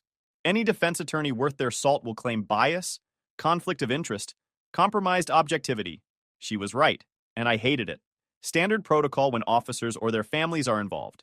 Someone else handles the investigation to maintain integrity. But it meant watching from the sidelines while someone else built the case against the man who'd hurt my son. Then who's handling it? Lieutenant Mitchell assigned it to Detective Karen Stevens.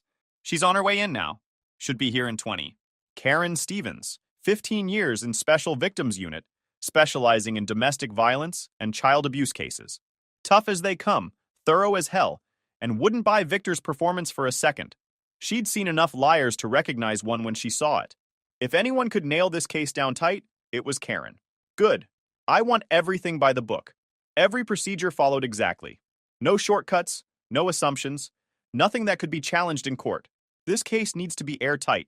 I turned to Tyler, who'd been silent since we arrived, just watching everything with those dark eyes that looked too old for 16. Champ, Detective Stevens is going to interview you. Tell her everything exactly as it happened. Don't embellish, don't leave anything out, just the truth. Can you do that? What about Victor? Let me worry about Victor. Through the glass, I watched Frank Mitchell continue taking Victor's statement. My second in command was good at his job. Calm, professional, letting suspects talk themselves into corners. Victor was animated now, gesturing with his hands, building his story with the confidence of someone who thinks they're smarter than the people investigating them. He's saying Tyler has been increasingly aggressive lately, Jordan reported, listening to the audio feed through an earbud. Claims there have been incidents where Tyler threatened him, destroyed property, showed violent tendencies. Says Jessica has been in denial about Tyler's behavioral problems because she doesn't want to admit her son needs help. Every word Victor spoke was another nail in his own coffin. Because we had medical evidence that contradicted his timeline, witness statements that disputed his version of events, and physical evidence that told the real story. But Victor didn't know that yet. He thought he was winning. Karen Stevens arrived 30 minutes later, short, compact, with the kind of intensity that made suspects nervous. She reviewed the medical photos, read Tyler's preliminary statement, and studied Victor through the glass for a full minute before speaking. He's good, she said finally. Confident, consistent, has answers ready, but he's too rehearsed. Real victims hesitate, second-guess themselves, show emotional responses that match trauma. He's performing. Can you break him? Won't need to. Medical evidence will do it for me. Those finger marks on Tyler's arms don't lie. The bruising pattern, the force required to leave those impressions, it's not consistent with self-defense. It's consistent with a grown man using superior strength against a minor. She turned to me. Captain, I know this is hard, but I need you to trust me to handle this the right way. No interference, no pulling rank, no attempts to influence the investigation. Can you do that? Yes. Good. Yes. Because this case is going to trial, and when it does, I want conviction, not a mistrial because of procedural violations. What Victor Harrison didn't know, what he couldn't have known, was that I'd spent 23 years learning how to build cases that stick. I knew every loophole, every defense strategy, every way a halfway decent lawyer might try to poke holes in evidence. So while Detective Stevens methodically interviewed Tyler, documenting his statement with the precision of someone who testified in court hundreds of times, I made calls. First to CPS. The report from the hospital would trigger an investigation, but I wanted to make sure they understood the severity. Tyler's caseworker, Patricia Mendez, had worked with me on several cases over the years. She knew I wouldn't call unless it was serious. Captain Kane, I got the hospital report. I'm so sorry about Tyler. I need you to prioritize this one, Patricia. The perpetrator is my ex-wife's husband, and he's currently at my precinct trying to file charges against Tyler for defending himself. There was a pause. That's bold. He's a narcissist with money and a good public image. He thinks he can manipulate the system. Let him try. I'll have an investigator at your ex-wife's house within the hour. If there's evidence of ongoing abuse or an unsafe environment, we'll move fast. Second call was to my ex-wife's sister, Lauren. Of all Jessica's family, Lauren was the only one who'd ever really understood why our marriage fell apart.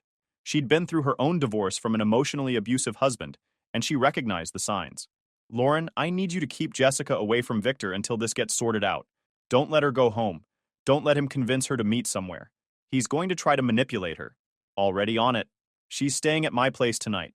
Daniel. She's in denial. She keeps saying there must be a misunderstanding. She'll come around. She just needs time to accept that she married someone who abuses kids. Third call was to my brother Ryan. I need you to keep Tyler tonight. Somewhere Victor doesn't know about. The cabin upstate? Perfect. Don't tell me exactly where. Just go. You think he's going to come after Tyler? I think he's going to realize his victim card isn't working and get desperate. And desperate men do stupid things. Detective Stevens finished Tyler's interview around 7 p.m. She found me in my office, closing the door behind her. Captain, I've got enough to charge Harrison with assault on a minor domestic violence and child endangerment. Tyler's statement is consistent, detailed, and matches the medical evidence perfectly. And Harrison's statement? Full of holes. He claims Tyler attacked him in the kitchen this morning, but he can't explain why Tyler has bruising that's consistent with being shoved against a wall or why there are finger marks on his arms. He also claims he was too injured to call police immediately, but somehow managed to drive himself to the precinct an hour later. Did you ask him about threatening Tyler? He denied it. But here's the interesting part. When I asked him about his relationship with Tyler in general, he got defensive. Started talking about how Tyler disrespects him, undermines his authority, turns Jessica against him. Classic abuser mentality. It's everyone else's fault but his. What about the bruising on his ribs? Stevens pulled out her tablet, showed me photos. Defensive injuries. Consistent with someone shoving him away. Tyler's account of pushing him back once matches perfectly. So what's your recommendation? Arrest him. Tonight. Don't give him time to lawyer up, spin a story, or intimidate witnesses. We have probable cause, we have evidence, and we have a victim who's credible and consistent. I wanted to feel satisfaction. Instead, I just felt tired. Do it! They arrested Victor Harrison at 8:47 p.m. I watched through the glass as Frank Mitchell read him his rights. Victor's face cycled through shock, outrage, indignation, all the emotions of someone who genuinely believed he'd get away with it. This is insane, Victor shouted. I'm the victim here. That kid attacked me. Mr. Harrison, you have the right to remain silent, Frank said calmly. I'd suggest you use it. I want my lawyer. This is harassment. I know my rights. Your rights include the right to an attorney. You'll be allowed to make a phone call from booking. They led him out in handcuffs, and I felt a grim satisfaction watching him realize the gravity of his situation. This wasn't going to be smoothed over with charm and money. This was real. My phone rang. Jessica. Daniel, they arrested Victor.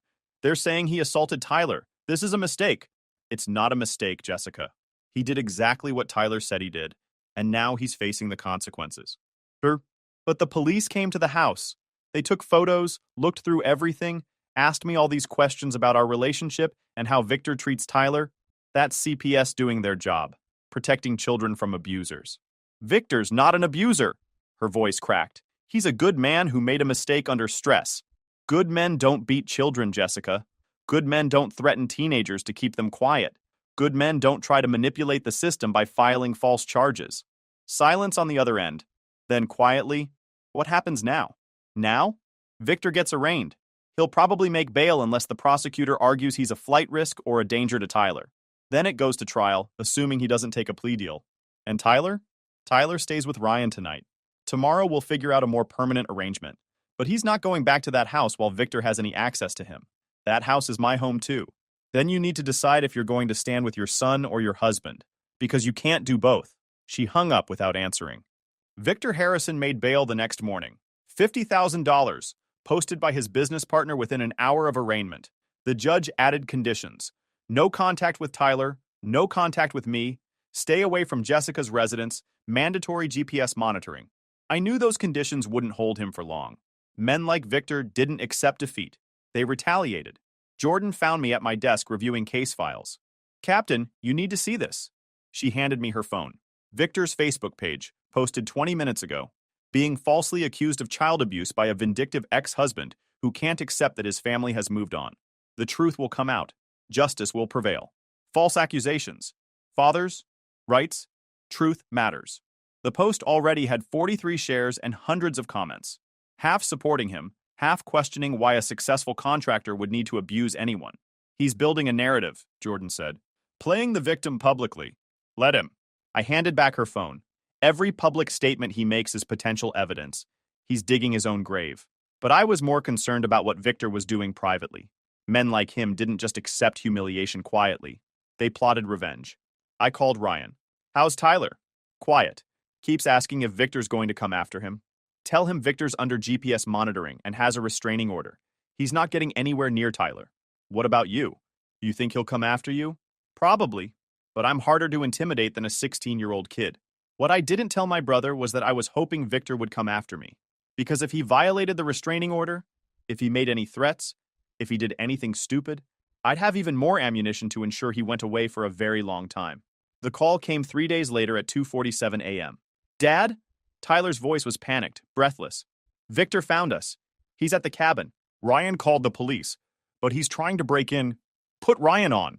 My brother's voice came through, strained. Daniel, he's got a crowbar. He's trying to get through the back door.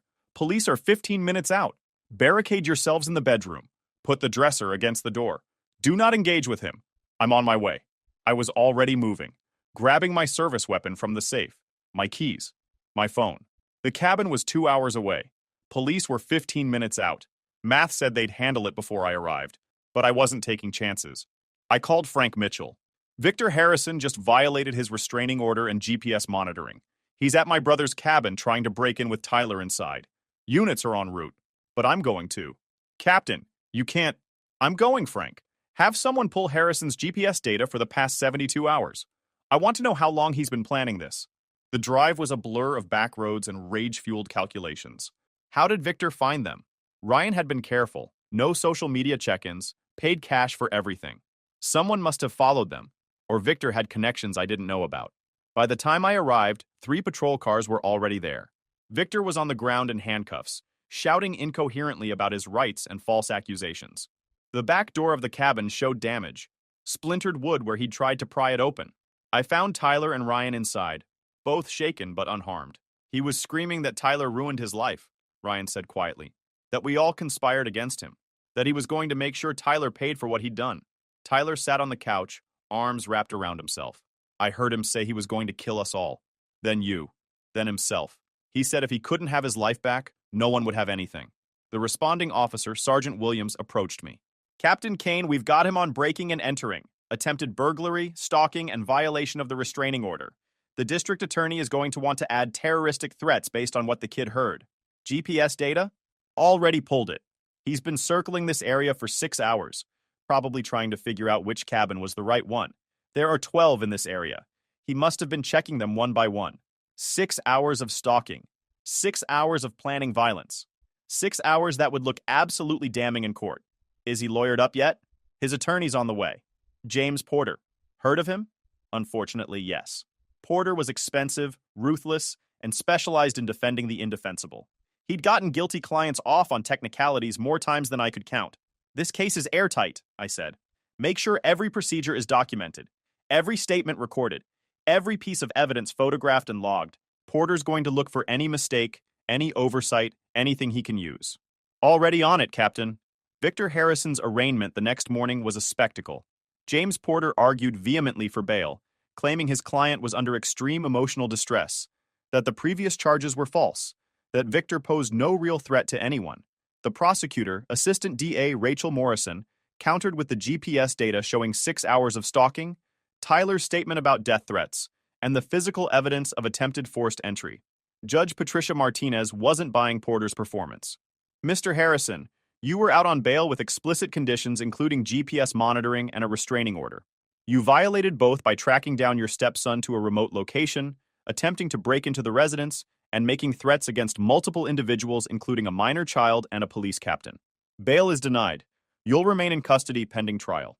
The Victor's face went purple. This is insane. I have rights. I'm being persecuted. You have the right to remain silent until your trial, Judge Martinez said coldly. I suggest you exercise it. As they led Victor out, he locked eyes with me. The hatred there was pure and undiluted.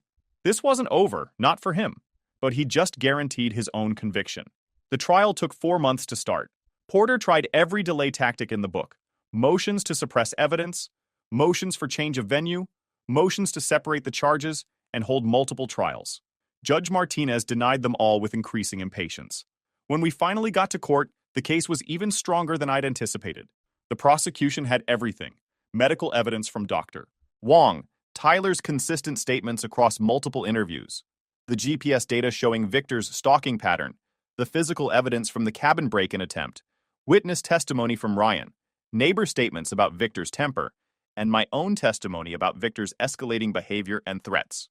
The prosecution called 14 witnesses over 6 days. Each one added another piece to the puzzle, another brick in the wall they were building around Victor. Dr. Wong testified about the medical evidence, the bruising patterns, the force calculations, the timeline that contradicted Victor's version. Ryan testified about the cabin incident, describing in detail how Victor had stalked them for hours before attempting to break in. Neighbors testified about hearing loud arguments, seeing Tyler leave the house upset on multiple occasions. Porter's defense strategy was predictable but desperate. Paint Tyler as a troubled teen with anger issues, suggest I was manipulating my son to get back at Jessica's new husband, imply that Victor's actions at the cabin were a desperate cry for help rather than genuine threats. He brought in a psychologist who testified about oppositional defiant disorder in teenagers, suggested Tyler's behavioral issues were being overlooked by a permissive father. It fell apart on day 3 when the prosecution played the 911 call from the cabin. Ryan's voice, steady but urgent, describing Victor trying to break in. Then, faintly in the background but unmistakable on the cleaned-up audio, Victor shouting, "I'm going to kill all of you! You destroyed my life! Tyler, you're dead! You hear me? Dead! And then your cop father!" The jury's faces said everything. This wasn't a misunderstanding or a cry for help. This was a dangerous man who'd threatened to murder a child, his brother, and a police officer. Several jurors looked visibly shaken. One woman in the back row wiped her eyes. Tyler testified on day 4. He was nervous, but solid, dressed in a button-down shirt and tie, looking younger than his 16 years. I sat in the back of the courtroom, watching my son face down the man who'd hurt him. It took everything in me not to intervene, not to stand up and take over, not to protect him the way every fiber of my being screamed to do. But Tyler didn't need protecting. Not anymore. He needed to tell his truth. The prosecutor, Assistant DA Rachel Morrison, walked him through the events methodically. What happened that morning, what Victor said, how he grabbed Tyler, the punch, the threats. Tyler's voice stayed steady throughout, never wavering, never embellishing, just the facts, exactly as they'd happened. "Did you attack your stepfather that morning?" Morrison asked. "No, ma'am. He grabbed me first and shoved me against the wall. I pushed him away once to create distance so I could get out of the hallway. That's all." "Why did you go to your uncle's garage instead of calling the police immediately?" Tyler looked down at his hands. "I was scared. Victor told me if I said anything, he'd make sure I never saw my dad again. He said he had friends in family court, that he could prove my dad was an unfit parent because of his job. I believed him." Porter tried to shake Tyler on cross-examination, but my son held firm. Every question Porter threw at him, Tyler answered calmly and consistently. It was clear Porter was getting frustrated. The kid wasn't breaking, wasn't contradicting himself, wasn't giving him anything to work with. "You expect this jury to believe a 16-year-old athlete couldn't do more damage if you really wanted to fight back?" "I wasn't trying to fight, sir. I was trying to get away. There's a difference. Your father taught you self-defense, didn't he? Police techniques, combat training from his military service? He taught me to defend myself if necessary and to de-escalate when possible. That morning, I de-escalated by leaving. Convenient that you went straight to your uncle's garage where your father could be called to see your injuries." "It's not convenient, sir. It's where I felt safe." Porter had nothing. Tyler's testimony was unshakable. Jessica testified for the prosecution, which surprised everyone, including me. Lauren had spent weeks talking to her, helping her see the reality of what Victor had done. By the time she took the stand, Jessica was ready to tell the truth. "Did you see any signs of abuse before the incident with Tyler?" "Not physical abuse. But Victor had a temper. He'd snap at Tyler over small things. He'd make comments about Tyler being disrespectful or spoiled. I thought it was just adjustment issues, normal stepfather-stepson tension. I was wrong." "Do you believe your son's account of what happened?" Jessica's voice broke. "Yes, I believe Tyler, and I'm ashamed I didn't protect him better." The verdict came back after 8 hours of deliberation. Guilty on all counts. Assault on a minor, domestic violence, stalking, attempted burglary, making terroristic threats, violation of restraining order. Sentencing came 2 weeks later. Judge Martinez listened to impact statements from Tyler, from me, from Jessica. Then she handed down her decision. Mr. Harrison, you systematically abused a minor child in your care, then attempted to manipulate the legal system to avoid consequences. When that failed, you tracked down your victim to a remote location with the intent to harm him and others. You have shown no remorse, no understanding of the severity of your actions. I'm sentencing you to 25 years in state prison, no possibility of parole before 18 years. By the time Victor Harrison got out, if he survived prison that long, he'd be 68 years old, broken, irrelevant, and no threat to anyone. 6 months after the trial, Tyler's bruises had faded completely. He made varsity football, started dating a girl from his chemistry class, and began talking about college. The nightmares came less frequently. The fear in his eyes was gone. Jessica moved into an apartment 2 blocks from mine. She and Tyler were rebuilding their relationship slowly, with honest conversations and the acceptance that trust, once broken, took years to repair. But they were trying. That was enough. If you enjoyed this video, please hit that subscribe button. It really helps the channel and help us bring you more and better stories. Thanks. Story 4. My name is John and my beloved wife's name is Grace. And we're both 34 years old. I'm not fat, but I could lose a few pounds, and I've always thought I was pretty good looking. I had several girlfriends in college and never had a problem attracting the opposite sex. But all of that stopped when I met my future wife. During my freshman year of college, we dated exclusively until the question came up, and 7 months later, she became my wife. She had several admirers in college and has never lacked male attention. She instantly lights up any room and radiates energy. Her playful personality is all admiration. I thought we were the perfect couple because we enjoyed spending time together. However, the only problem is that we don't see each other enough to spend as much time as we need to. I am a systems analyst at a large IT company, and she is a registered nurse in the orthopedic department of a large hospital. I usually work 9 hours 6 days a week, although sometimes I have to stay late if I'm working on a complex or time-sensitive problem. Because of our work hours, we only see each other on weekends. When Grace works, the days shift. We see each other at night, but she's always so tired that she goes to bed by 10, which is shortly after arriving home. We try to make up for the lack of intimacy on the weekends. We often discuss fantasies, and we both agreed that fantasies should be just that, fantasies.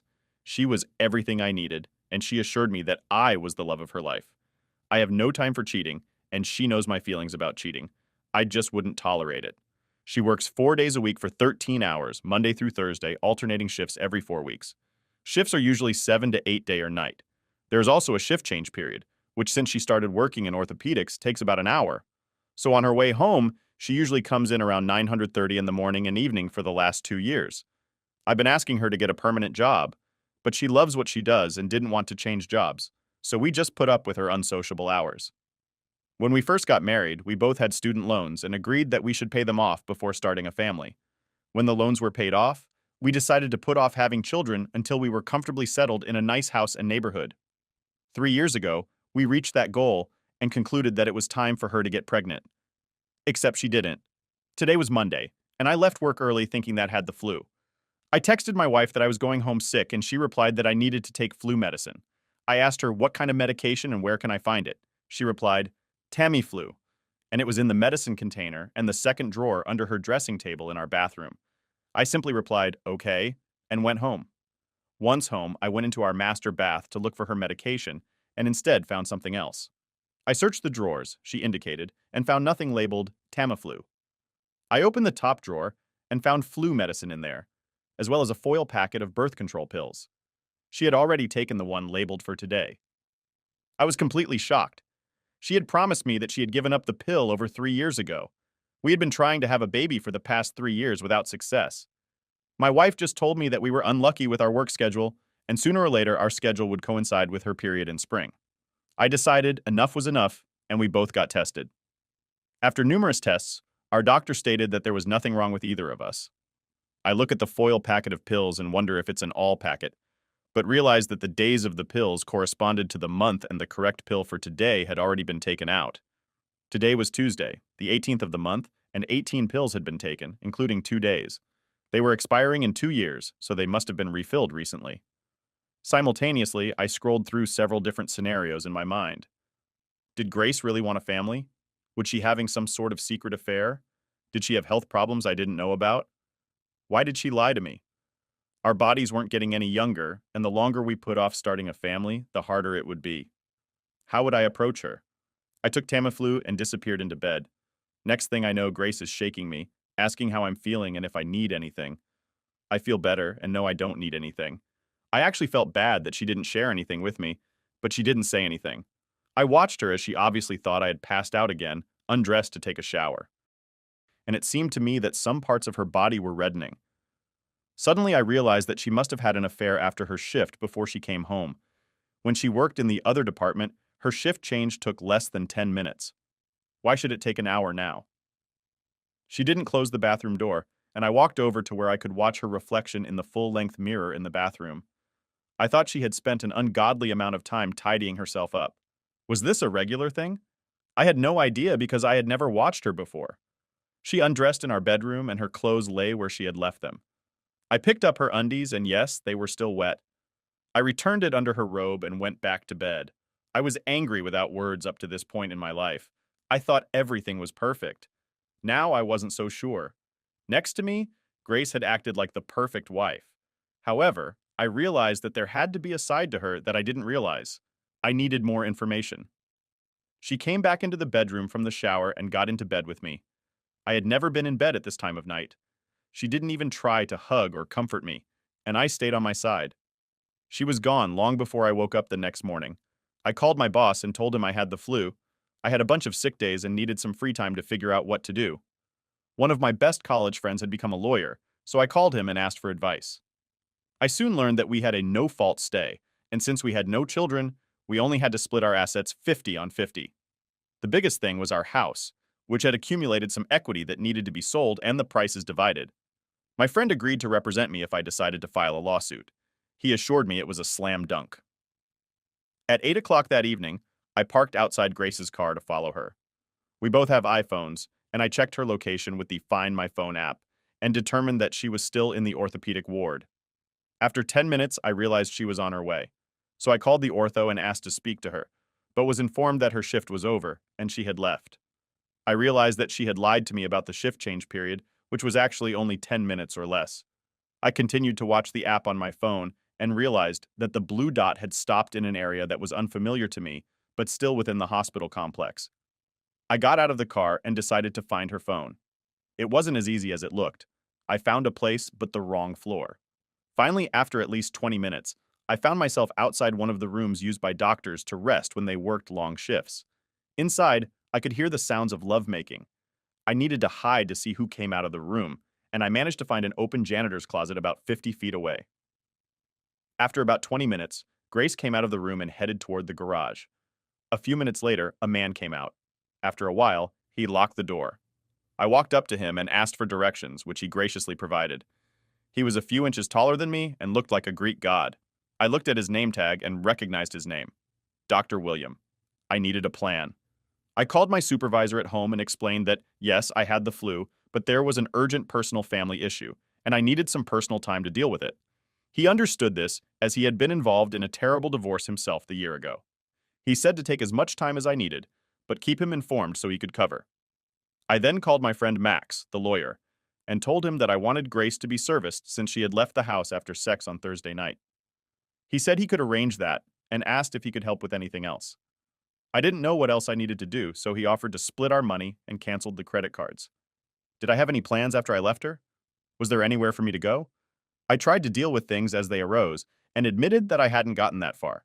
He told me to come to his office first thing the next morning. Max had done this several times, and he had a checklist of things for me to do. He even had a list of hotels with reasonable weekly rates.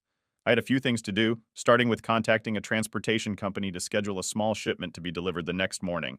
I planned to just put my stuff in storage until I found a more permanent place to live.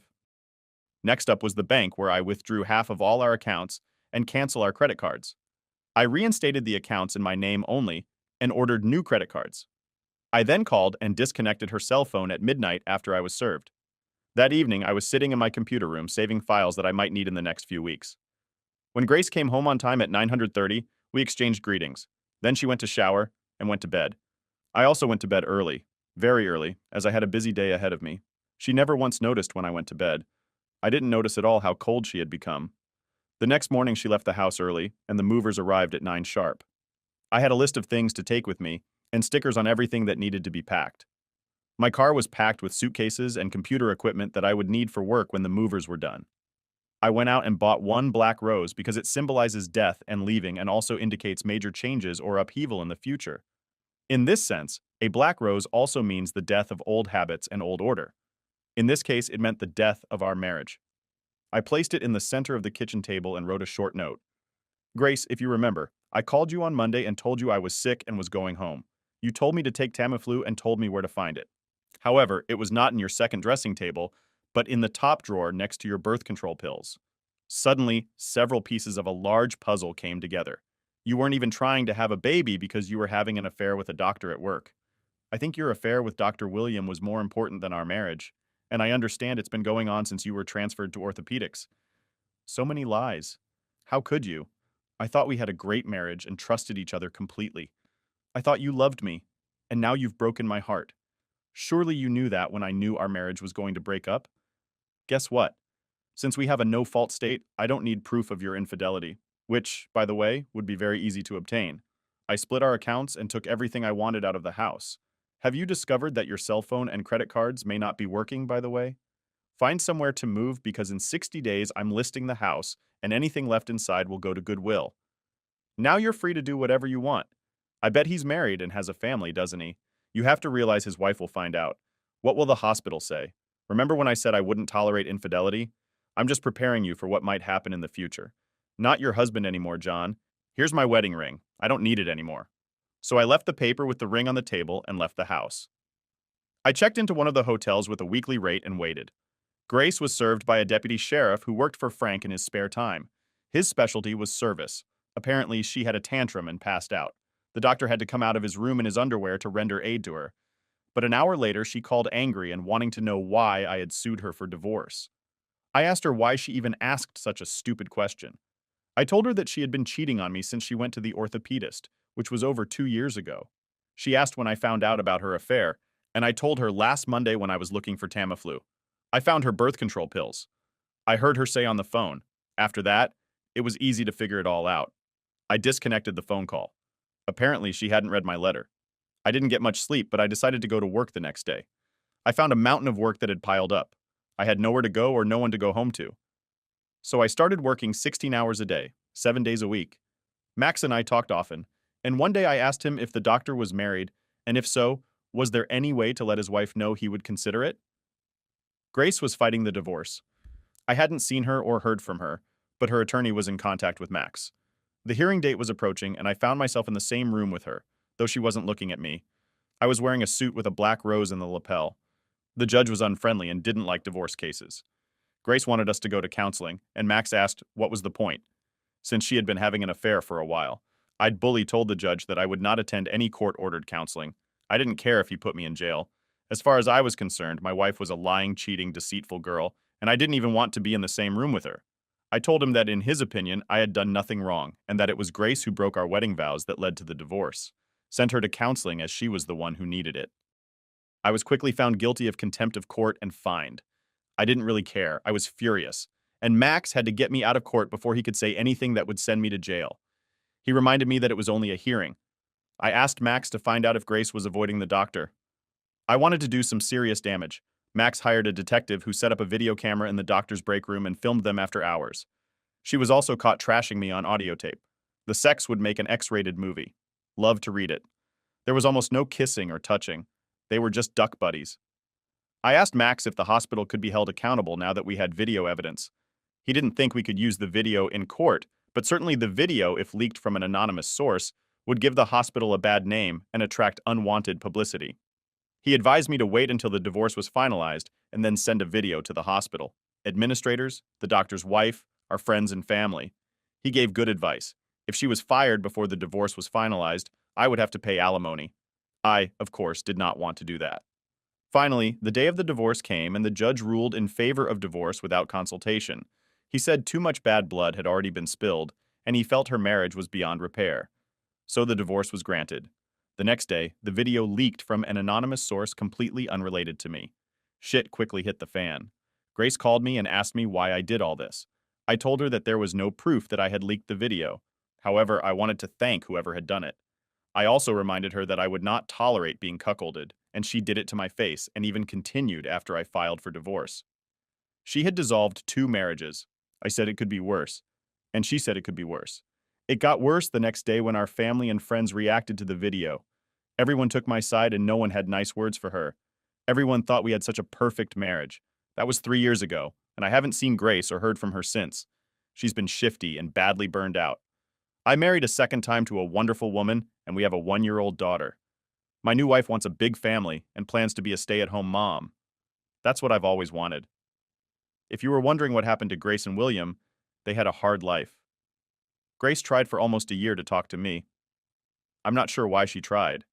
I didn't give her a chance to reconcile. Both William and Grace were unceremoniously fired. William's wife filed for divorce. Grace could have handled it. But then I sent out the video to our friends and family. It was the final blow to her. So she started thinking about leaving to start over. If she hadn't tried to contest the divorce, she might not have lost her job. Grace didn't want a divorce, so she sought counseling. But I got very angry, and she lost the case in court. Her second mistake was that she continued to date William and have sex with him. I did a very smart thing by waiting until our divorce was finalized before sending out the video. If I had sent out the video before our divorce and she was fired, I would have had to pay alimony. Eventually, Grace feeling completely ashamed and humiliated. She moved to Oklahoma City and found work as a nurse in a doctor's office. She may be trying to get her life together, and I hope she has learned her lesson. Thank you for watching. Like, comment, and subscribe if you enjoyed the video. Until next time, I'll see you again. Take care. Story 5. Am I the jerk for refusing a relationship with my biological mom? So, I'm 16 years old and a girl, and when I was just a tiny baby, another family adopted me. My birth mom was pretty young, in her early 20s, when she had me. I don't know much about how old she was exactly or what age she is now, but what I do know is that she felt she wasn't ready to take care of a baby at that time. So she made the big decision to let another family adopt me. My adoptive parents, who are amazing, don't really know anything about my biological dad, or much more about my biological family's background. About a month ago, my parents shared with me that my biological mom had gotten in touch, expressing a desire to meet me. They told me it was entirely my choice whether I wanted to meet her or not. Driven by curiosity and a longing to understand why she gave me up, as well as to learn more about my background, like who my dad is, I agreed to meet her. She traveled to our town, and we decided to grab coffee together. She was open to answering any questions, promising to be honest with me. During our meeting, I asked her the big question, why did she give me up? She explained that she was young at the time and believed that having a child would mean giving up on her own future.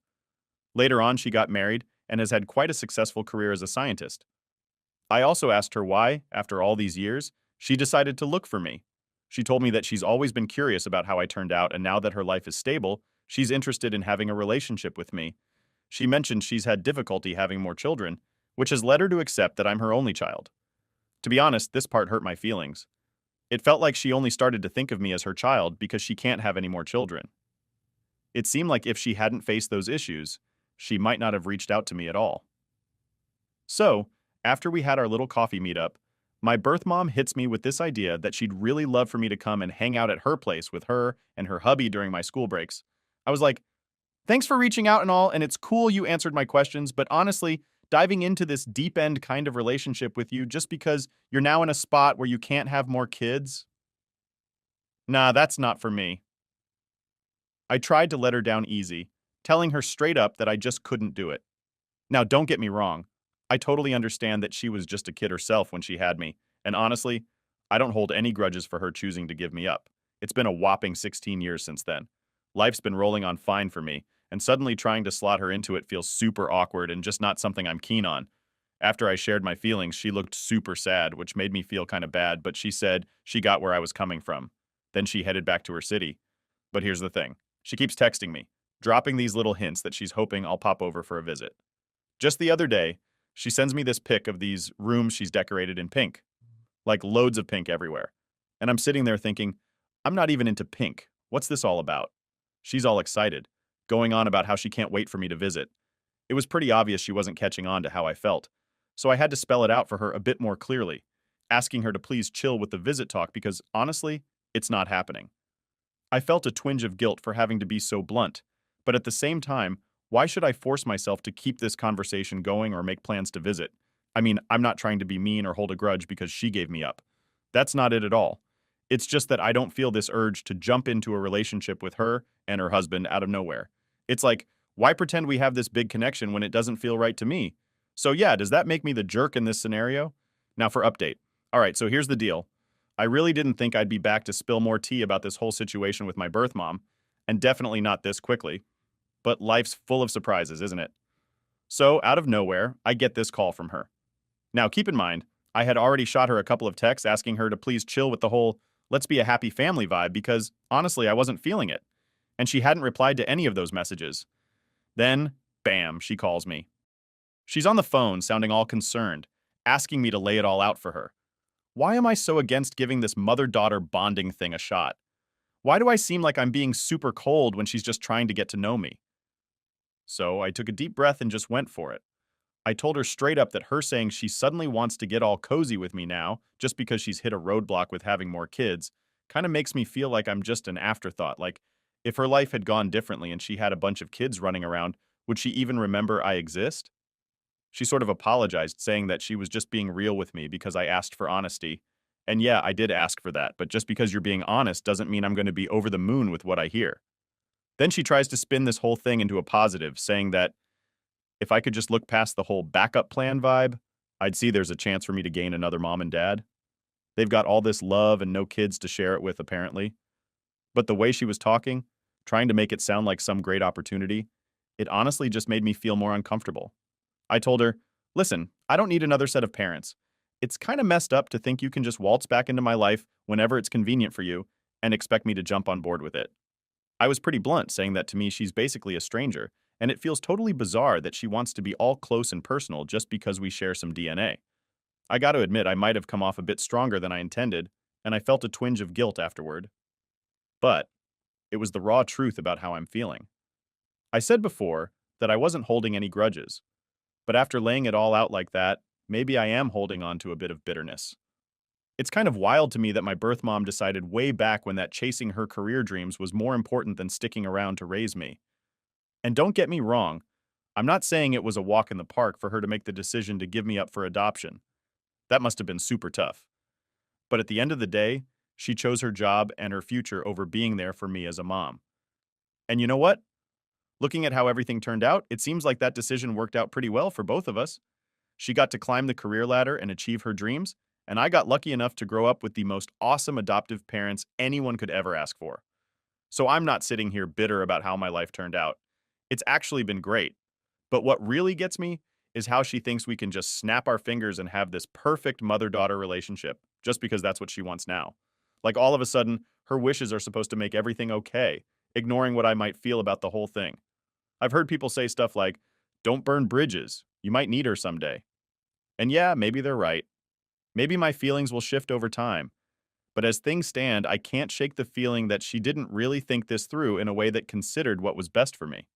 It's always seemed like this whole reunion thing was all about her needs, and her wants, without stopping to consider for a second what I might need or want. This whole situation feels like it's been way more about her trying to feel good about herself or fix something missing in her life, rather than genuinely wanting to be there for me in a way that counts. And that's the part that's really hard to swallow. It's not just about her making a big life choice years ago. It's about how she's handling things now, acting like we can just magically make up for lost time because she's suddenly ready to be mom. So, after I finally spilled my guts to Chris about how I was feeling, she actually took it better than I expected. She said she'd back off and not try to hit me up anymore. I did feel a bit guilty for laying it on so thick, so I made sure to apologize for coming off a bit too strong. I really didn't want to make her feel bad or anything because, at the end of the day, I know this isn't easy for either of us. Before we ended the convo, I threw in a big thanks for her decision to put me up for adoption. I mean, thanks to her, I've got this amazing life that I wouldn't trade for anything in the world. And with that, it looks like that chapter of my life might be coming to a close. Kind of feels like I might have burned that bridge, but, sometimes that's just how the cookie crumbles, right? LOL. Some of you guys suggested that I should maybe get my adoptive folks to reach out on my behalf, just to grab some medical history and maybe some deets about my dad's side of the fam. That way, if one day I wake up and decide I want to know more about them, I've got a starting point. I'm fully aware that my way of dealing with this whole thing might not sit well with everyone. Some people might think I could have handled it differently or made different choices. But if I'm being totally honest with you, I'm feeling pretty good about where things stand right now. It's like a weight's been lifted off my shoulders. The whole drama of will we or won't we get to know each other is finally settled, and it's given me a sense of peace. It's kind of nice not to have that constant wonder hanging over my head anymore.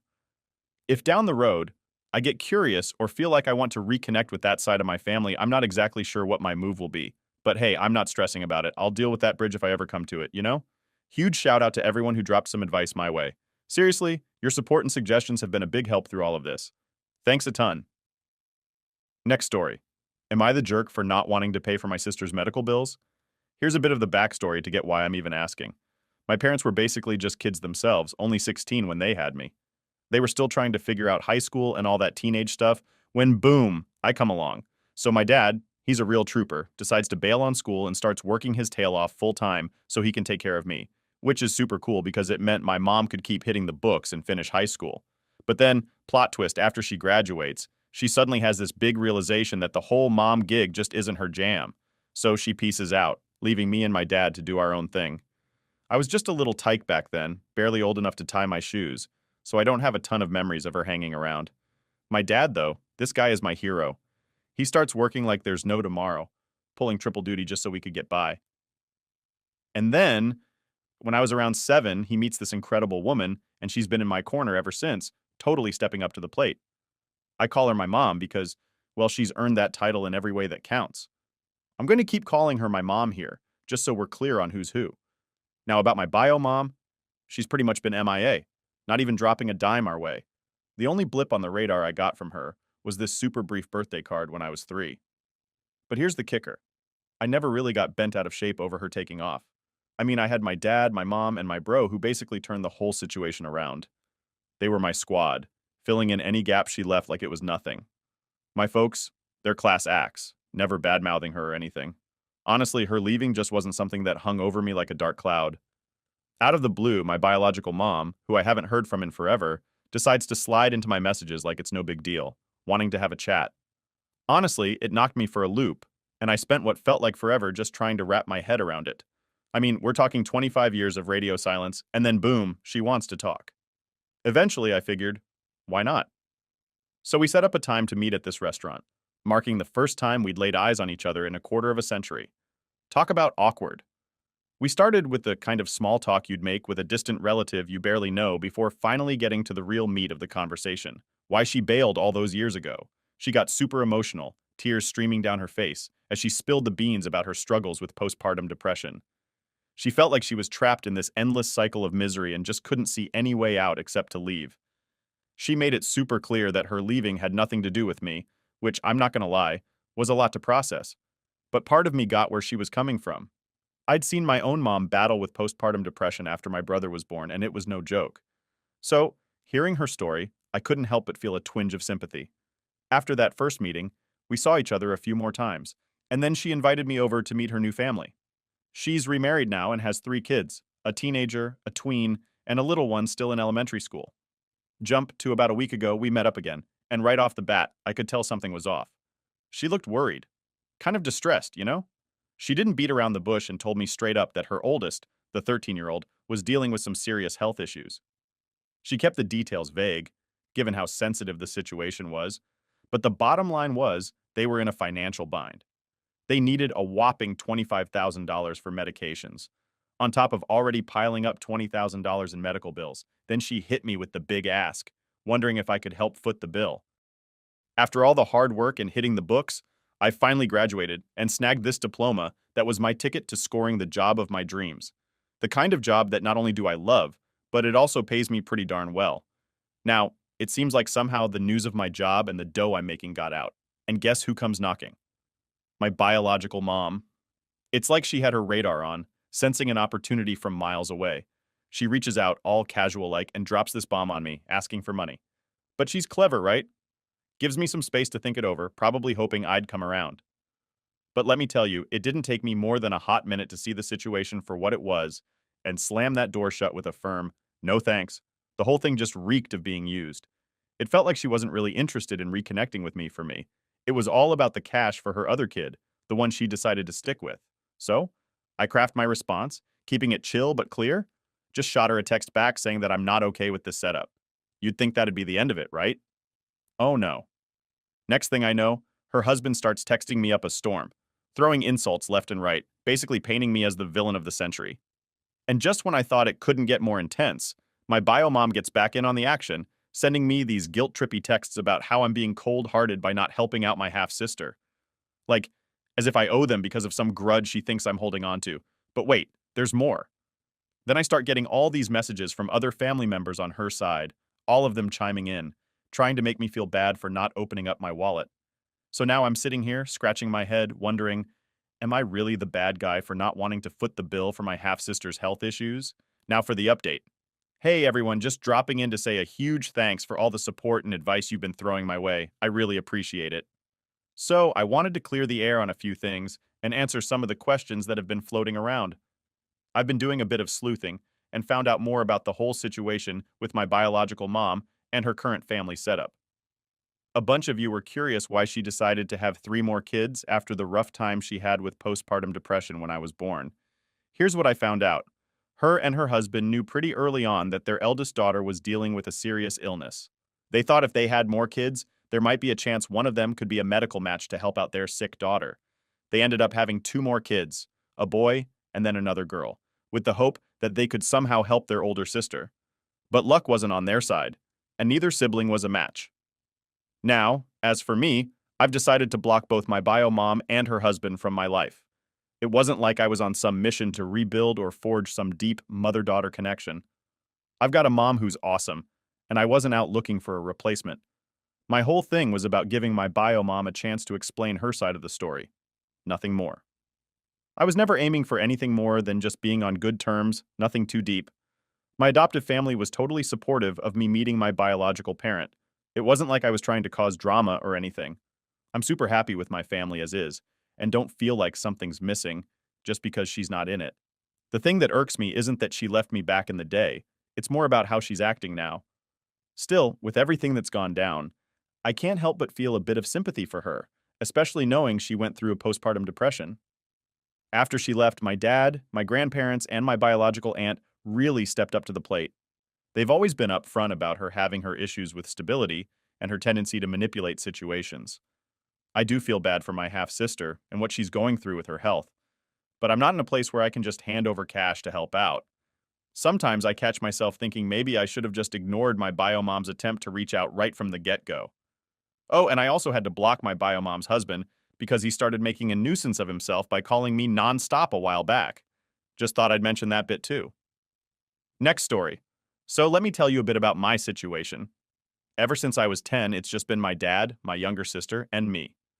My brother, who's 5 years older, pieced out as soon as he hit 18, and honestly, my mom's been out of the picture since my parents split when I was the same age. No clue about her, whether she's around or not. Over the years, my dad and I became super tight, but when I was 19, I decided to move out, and let's just say my dad wasn't exactly throwing a party about it. He was really upset and even called me an idiot on moving day. Ouch, right? But as time went by, we patched things up, and I ended up living with my brother for a bit. Then, this past June, I made a big move to Tennessee with my boyfriend. We'd been together for over a year, and after he graduated, we decided to start a new chapter there, leaving Kentucky behind. My boyfriend and I both work full-time, and I'm also knocking out my degree online.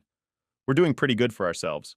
We've got this dream of buying a charter bus, decking it out as a home on wheels, and eventually hitting the road to travel, or maybe even live in it full-time. We've got the finances sorted and are excited about making it happen. So I called up my dad to share our plans, thinking he'd be happy for us. Nope, he lost it. And that's when it hit me that he's always had this explosive reaction to my life choices. My sister had enough of his attitude and cut ties with him when she turned 18, and now I'm starting to get why. I tried to tell him I felt disrespected by his reaction, and all he had to say was, "Boo-hoo, you guys are foolish anyway." It's like, why can't I make my own decisions without him freaking out? Now, I'm seriously thinking about moving to Texas, but doing that means I'd be leaving my family behind, except for my boyfriend. His family's been super supportive, though, and he's been an absolute gem through all this. I'm torn and have been pretty upset about the whole thing. I actually know a bunch of people who live in converted buses and travel around, so it's not like we're doing something unheard of. It's becoming pretty popular these days. Update. So there I was, in Tennessee, feeling all kinds of ways after the blow up with my dad over our bus living dream. My boyfriend and I were neck deep in plans for our charter bus conversion, buzzing with ideas and excitement for this unconventional life ahead. His family's support was a solid rock in the crazy current of my own family drama. But that's not even the half of it. Fast forward a couple of weeks and my phone blows up with a text from my brother, the one who bolted at 18 and never looked back. Out of the blue, he's reaching out, saying he heard through the grapevine about my fallout with dad and wanted to check in. It was weird, considering we hadn't really talked much since he left. But life's funny like that, throwing people back into your orbit when you least expect it. Then, the plot thickens. My little sister, who also cut ties with our dad, somehow catches wind of this mini reunion and decides it's her cue to re-enter the stage. Next thing I know, we're having this impromptu sibling reunion over video chat, sharing stories, laughs, and a few tears. It was like finding pieces of myself I didn't realize were missing. But wait, it gets crazier.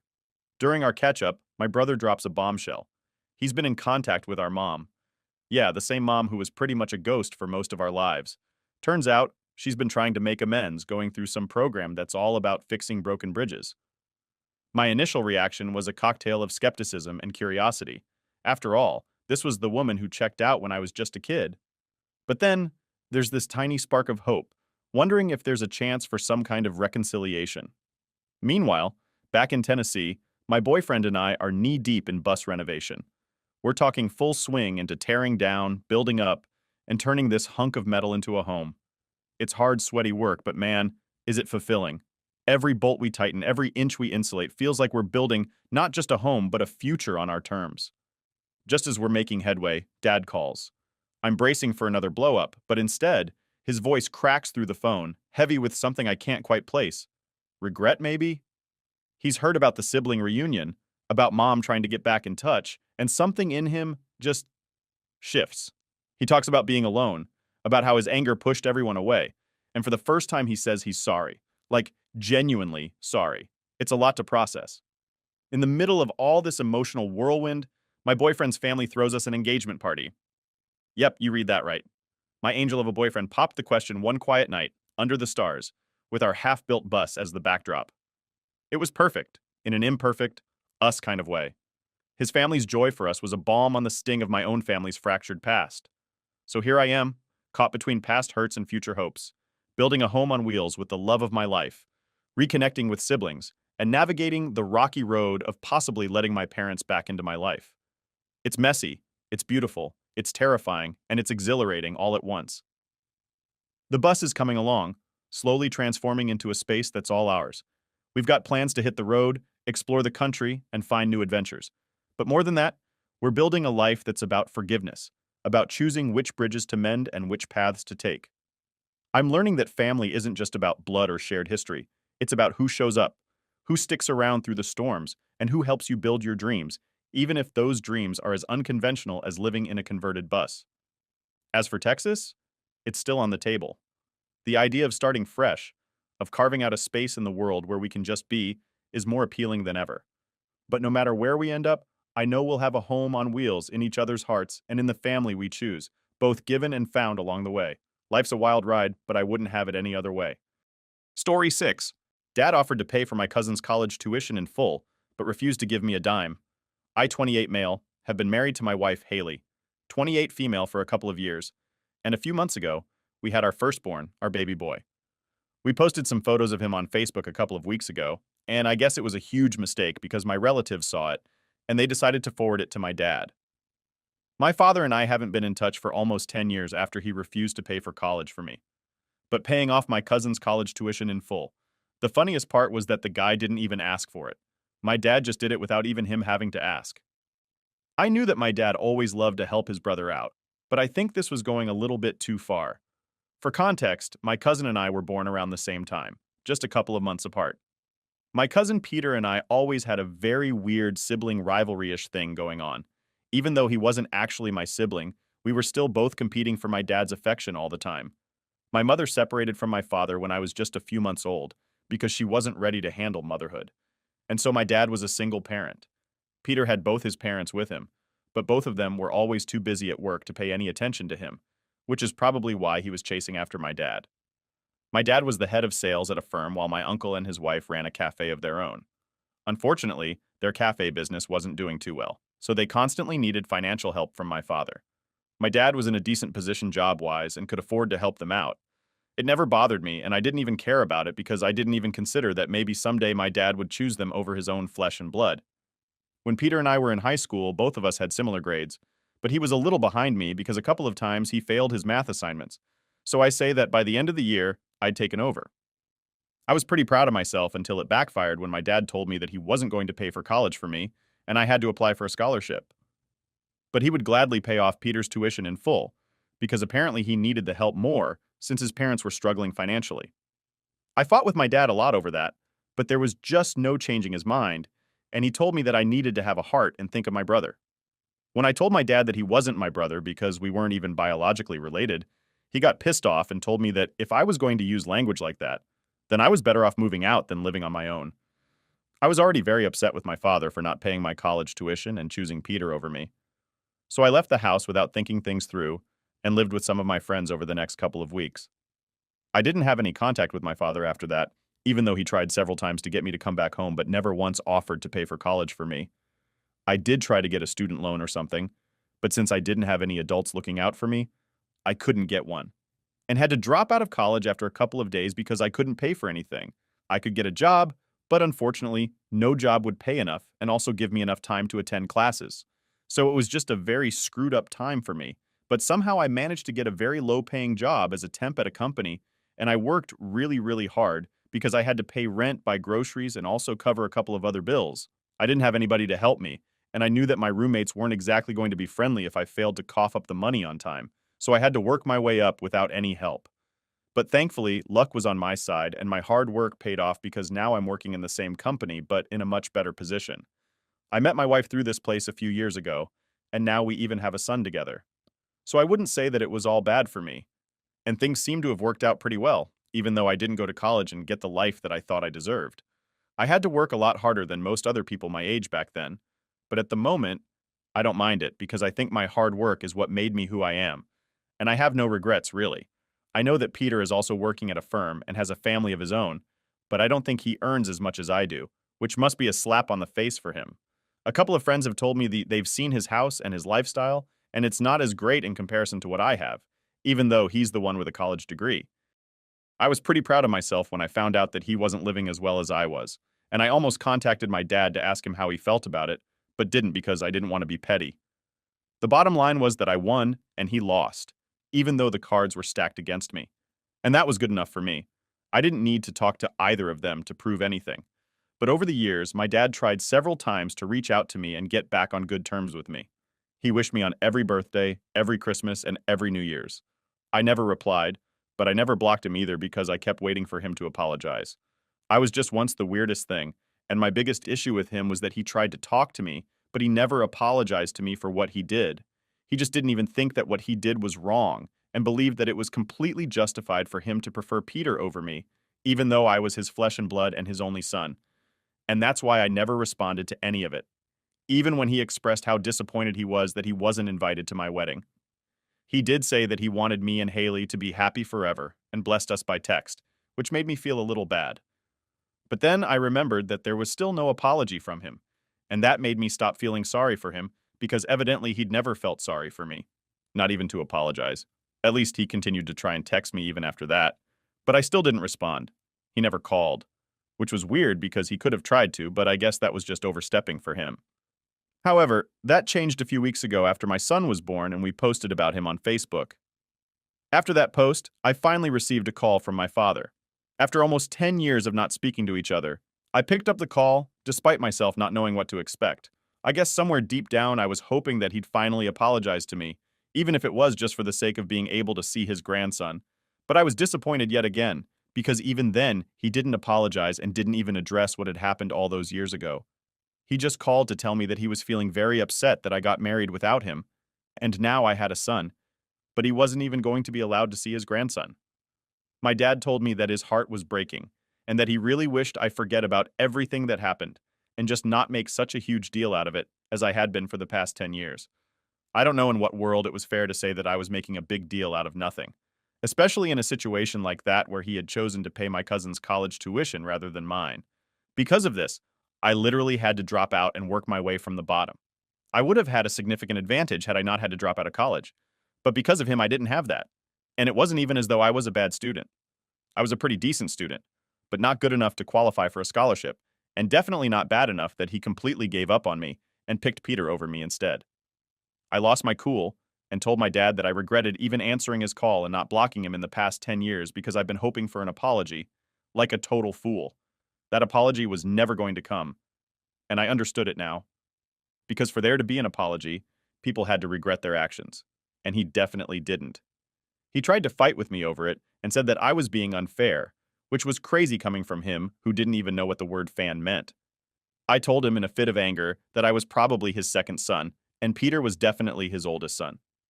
Judging by the looks of how he treated us, and I guess I went a little too far with that because I insinuated that he and my fiancée had an affair, which is what led to Peter and my dad's inexplicable favoritism. I didn't stop there, and I told him to go talk to his other son instead and stop wasting my time, and then hung up on him. I think that it was a mistake because after that it wasn't my father who reached out to me, but my aunt who texted me and said that what I said was unforgivable. She told me that this was something that she wasn't even involved in, and didn't appreciate being dragged into on purpose by me just so I could hurt my father. Apparently, what I said had hurt all three of them, and they wanted an apology from me because it totally crossed the line. I haven't replied to her texts yet, mostly because I don't know what to say to them.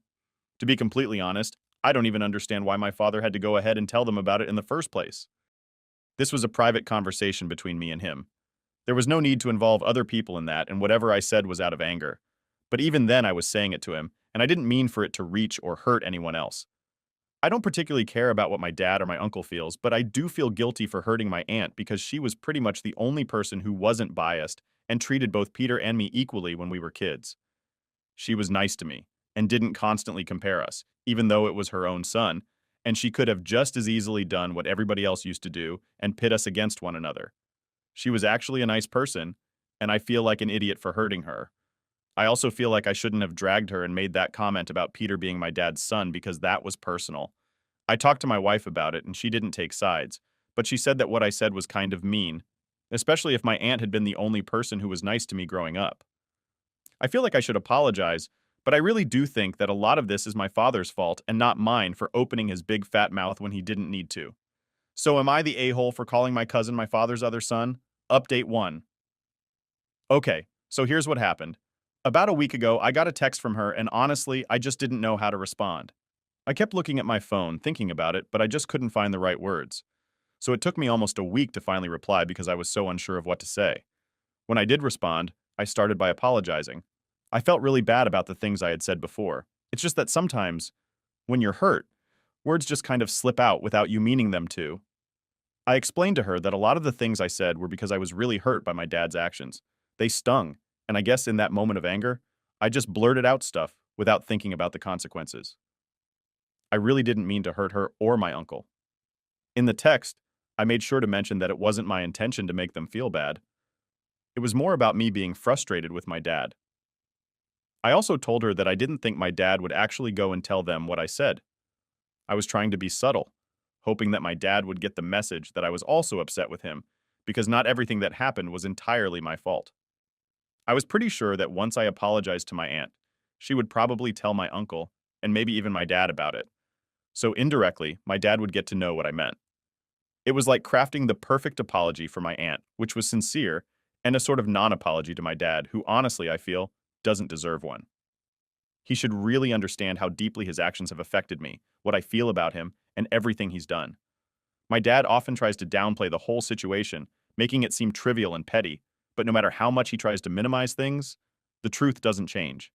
He's been picking Peter over me, forcing me into situations like having to drop out of college, and he's never once shown any remorse or apologized for any of it.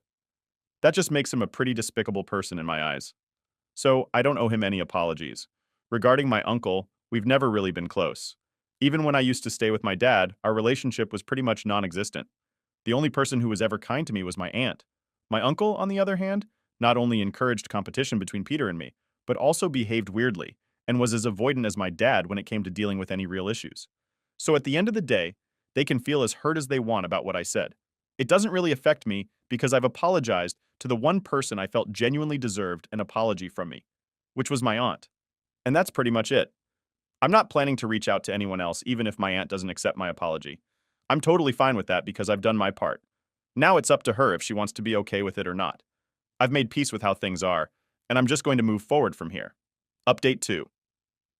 So after waiting for 3 long days with no word from her, my aunt finally responded to my apology today. To be honest, I had almost lost hope that she'd get back to me at all. When she did, she told me she was okay with my apology, but there was a catch. Her husband and my dad were still upset and wanted me to apologize to them too, because they felt what I said had been disrespectful to them as well. I didn't waste any time and told her straight that wasn't going to happen. I really didn't care about how my dad or my uncle felt about the situation. It seemed like a clear case of tit for tat to me. They've never really taken my feelings into account, so I didn't see why I should be concerned with theirs. The only reason I apologized to my aunt in the first place was because she had always been kind to me when I was growing up. She was there for me in ways they never were, so she deserved that apology. They, on the other hand, did not. And I feel strongly about this because it's something my father always emphasized. Never say sorry unless you truly mean it. That's been a guiding principle for me, so I was merely following his own advice. Why say sorry when you don't feel sorry? It didn't make any sense to me, and I wasn't about to start pretending. My aunt seemed a bit taken aback by my blunt response and warned me that I couldn't just go around behaving like this, not caring about people's feelings and not expecting them to be upset with me. But honestly, I was past the point of caring if they were mad. I thought I had been very clear about where I stood, so I reiterated my position. I simply did not care. I had done what I felt was right by apologizing to her, and that was as far as I was willing to go. My life right now is centered around my wife and my son. They are my priority. My emotional energy and time are invested in them, and I have little left for anyone who doesn't positively impact our lives. As far as I'm concerned, my dad and my uncle can react however they want to. It's really not my problem. They can be upset, they can talk about it, they can cry over it if they feel like it, but none of that is going to change my stance or affect my day-to-day life. While I was thinking all this, I noticed that my aunt was typing more messages. Maybe she was trying to argue further or convince me to reconsider, but I was done with the conversation. I didn't see any point in dragging out the argument or rehashing points I'd already made clear. So, I made the decision to block her. It might seem harsh, but I needed to step away from the negativity. Haley, my wife, thinks that this might be the end of the drama, and I truly hope she's right. But knowing my family, they might try to keep this issue alive and turn it into something bigger than it needs to be. For now, though, I've said all I'm going to say, and I'm sticking to it. I just want to focus on the people who really matter in my life. Update 3. Alright, so let me lay this out because it's a bit of a saga, and I'm still trying to figure out if I'm more annoyed or relieved about the whole thing.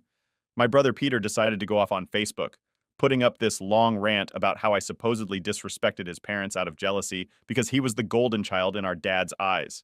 He made it seem like he was dropping some kind of huge bombshell, which was weird because honestly, everyone who knows us is pretty clued in about our rocky relationship. I've never hidden my feelings, and it's pretty well known among our circle that there's been some jealousy and rivalry going on. From day one, I've been upfront about the issues I've had with Peter.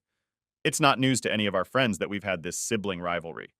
So when he made this big public post demanding an apology, not just for his mom, but for his dad and our dad too, it just felt over the top and frankly, a bit ridiculous. I was this close to jumping into the comments to set the record straight. I actually typed out a whole paragraph explaining my side and calling out the absurdity of his claims, but right when I was about to hit send, I paused. I thought about what would happen if I did. It would just escalate the drama, which I realized was probably exactly what Peter and his side wanted. They were hoping I'd engage, that the drama would spike, and somehow I'd end up looking like the villain in a story where, frankly, our dad was the one who stirred up these feelings in the first place by playing favorites. So, in the end, I hit backspace on the whole thing. I deleted my response and chose silence over participation because it wasn't worth the emotional toll or the potential fallout. My friend Haley totally backed my decision when I told her about it. She said keeping out of the mess and not commenting was definitely the smart move. She pointed out that getting involved in the comment war would only worsen things, and that I didn't need to explain myself further. I'd already apologized for any real or perceived slights and tried to make amends where I could. But you know what? If after all that, they still want to play the victim and stir up sympathy for themselves, they can go right ahead as long as they leave me out of it. That's why I ended up blocking Peter. We don't really have many friends in common anymore, so it doesn't really matter what he says or posts about me. The people who truly know me, who know the whole backstory and have seen everything unfold, they're not going to suddenly turn on me because of his dramatics. They know the real deal. And at the end of the day, that's what matters to me. The truth and the people who stand by it. Update 4. All right, here's what's been going down. Grab some popcorn because it's a bit of a drama fest. Remember how my brother Peter posted that massive rant on Facebook, basically throwing me under the bus and making a mountain out of a molehill about our family issues? Well, I decided not to respond to his post, hoping that ignoring it might just make the whole thing blow over. And guess what? It worked better than I expected. So, after I chose to stay silent, some of our mutual friends, who know the real story and aren't fans of unnecessary drama, decided they had enough. They commented on his post, telling Peter pretty bluntly that if he didn't take the post down, they would start sharing my side of the story. They made it clear that this wouldn't be good for his image. I mean, they were ready to spill the beans and show that this pristine, perfect picture he and certain family members were trying to paint wasn't all that clean. Peter must have gotten a bit scared by that. He's always been keen on maintaining this squeaky clean image that our dad, his brother, and my aunt have crafted. They've always made it look like they're the heroes, and I'm the odd one out, the black sheep, all at my expense. So faced with the threat of the truth coming out, what does he do? He deletes his rant. But oh, it doesn't end there. Before he pulled the post down, Peter went on a bit of a messaging spree. He sent messages to all my friends individually, telling them they were choosing the wrong side of history by supporting me. I mean, come on, how melodramatic can you get? It's like he thinks our family squabble is some kind of epic battle that's going to be remembered for ages. It's not the Trojan War, it's just a typical family mess. Honestly, it's unnecessarily dramatic and a bit ridiculous. I seriously doubt our little feud is going to end up in the history books. There was absolutely no need for him to go messaging my friends privately with that kind of high-flown language. It's almost embarrassing. Actually, scratch that. It's totally embarrassing. Sometimes I can't believe I'm related to them. They can be so over the top, it's like everyone's lost touch with reality. But here's the silver lining. I'm just glad he's not putting our family drama on blast anymore. If he had kept that post up, it would have been super weird. Especially since I didn't even respond, it would look like he's arguing with himself. Now, I'm really hoping this is the end of it. I'm keeping my fingers crossed that they'll just let it go because I've had more than enough. I really don't want to engage with them or hear about some new stunt they decide to pull. I've got better things to do. I mean, I want to spend quality time with my wife and my son. After all, they're my real priority. I don't have any time or energy to waste on their useless and unnecessary theatrics. So that's the update. It's been a wild ride, but hopefully it's winding down now. I'm just looking forward to some peace and quiet and family time. No drama, no mess, just some good old-fashioned chilling with the people who matter most. Update 5. It's been almost a month since the last update. First of all, thank you so much for following my story and reaching out to me with words of support and all the good wishes for my family. Haley and I are grateful to each and every one of you because it means the world to us that people who don't even know us are rooting for us. It's pretty touching, and I'm really happy that I posted here when I was first dealing with the dilemma of what I should do. Anyway, coming to what happened, I actually received an email from my uncle a couple of days ago, which really took me by shock because the contents of that email were just insane. At first, I was just shocked that he'd reached out to me at all because we didn't exactly end on a good note as such. I almost didn't even open that mail, but Haley suggested that I at least read it because if they were reaching out to me after so long, then they must have something important to say. I thought she had a point, so I opened that email to read it and I still haven't exactly come to terms with what I read in it. First things first. As it turns out, Peter is my dad's biological son, and my aunts and father did have that affair, so I was right about that. I hate the fact that I was actually right about it because that means that Peter and I are biologically linked, which is disgusting. The only thing I had was that at least he and I weren't biological siblings, but I guess we are at least half siblings, and I won't ever be able to deny that. Now coming to how my uncle found out. So apparently when my father had gone over to that house all those weeks ago, he was trying to discuss what I'd said with my aunt in private while my uncle was at the cafe, but he barged in the middle of that conversation. And my dad was at the part where he was telling my aunt about the thing that I said about Peter being his other son. And since my uncle had overheard part of that conversation anyway, my dad had to repeat it, and he was acting very weird about the whole thing, which is what set off alarms in my uncle's head. And he began to suspect his wife. My uncle got even more suspicious when both of them started acting a little too outraged at what I said and completely blew it out of proportion. He was aware that what I'd said was out of anger, and I didn't actually mean anything, but the way his brother and wife were reacting to it made him think otherwise. So it was actually their own behavior that blew that cover. So he thought that they were overreacting. And when they got Peter involved and asked him to put up that post, despite my apology, he decided that things were really weird and he needed to get to the bottom of this. But he knew that my father would never even entertain a discussion about this, and he wasn't going to risk talking to his wife about it just in case he was wrong. So he did the only thing that occurred to him and contacted my mother to ask her if she knew anything about it. It took him a while to track her down, but he finally did a couple of weeks ago, and she confirmed everything for him. She told him that she wasn't ready to be a mother anyway, and when she found out about the cheating, my father's infidelity just gave her an excuse to leave. It also explained how she got out of paying child support and the hefty amount of settlement money. But yeah, she came clean to him because it's been a long time. And now the truth is finally out. My uncle told me all about it in his really passive-aggressive email and thanked me for being a jerk, which is how he finally found out about his wife's cheating. So they're getting divorced now. My dad's not speaking to either of them anymore, and Peter has completely cut everyone off. And then he told me that he hopes that I'm finally happy. And you know what, guys? Yeah, I am. I am finally happy. Update 6. Hey everyone, thanks again for following my story and sharing your thoughts and support. It's been a roller coaster, and I appreciate having this space to share updates and get feedback. So, it's been a few months since my last update, and quite a bit has happened. After the last round of family drama settled down, I thought maybe we'd finally get some peace. Unfortunately, things took another turn. A couple of weeks ago, I had a phone call from my aunt, the same one who was upset with me over my previous comments. She called to tell me something that really threw me for a loop. Apparently, my dad, who had cut off financial support for me years ago, offered to pay my cousin Peter's younger sister's college tuition in full. This was the same cousin who, like Peter, never seemed to lack my dad's support. This news hit me like a ton of bricks. Not only did he pay for Peter's tuition, but now he was also offering to cover his sister's, ensuring she wouldn't have to worry about student loans or financial aid. It felt like a fresh slap in the face, especially considering my own struggles to finance my education, which led to me dropping out and fighting tooth and nail to build a stable life without a degree. My initial reaction was anger. I couldn't understand why my dad continued to favor his nephew and niece so overtly while ignoring his own son's needs. It dredged up all those old feelings of rejection and resentment that I thought I had worked through.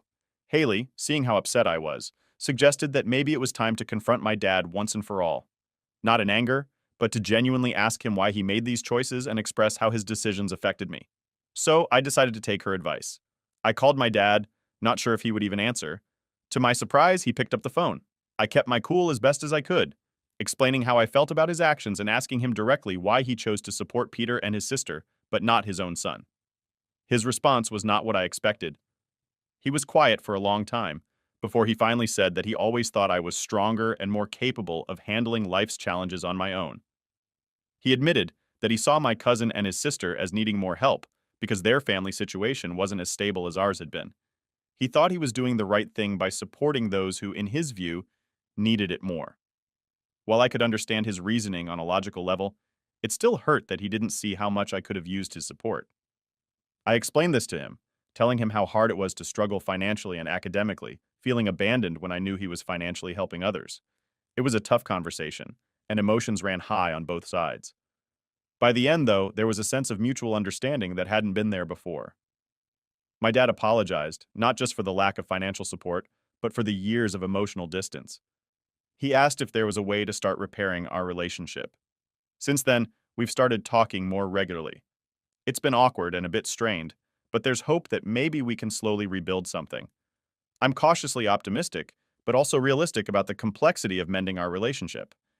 Haley and I are focusing on our little family, cherishing the stability and love we've built together.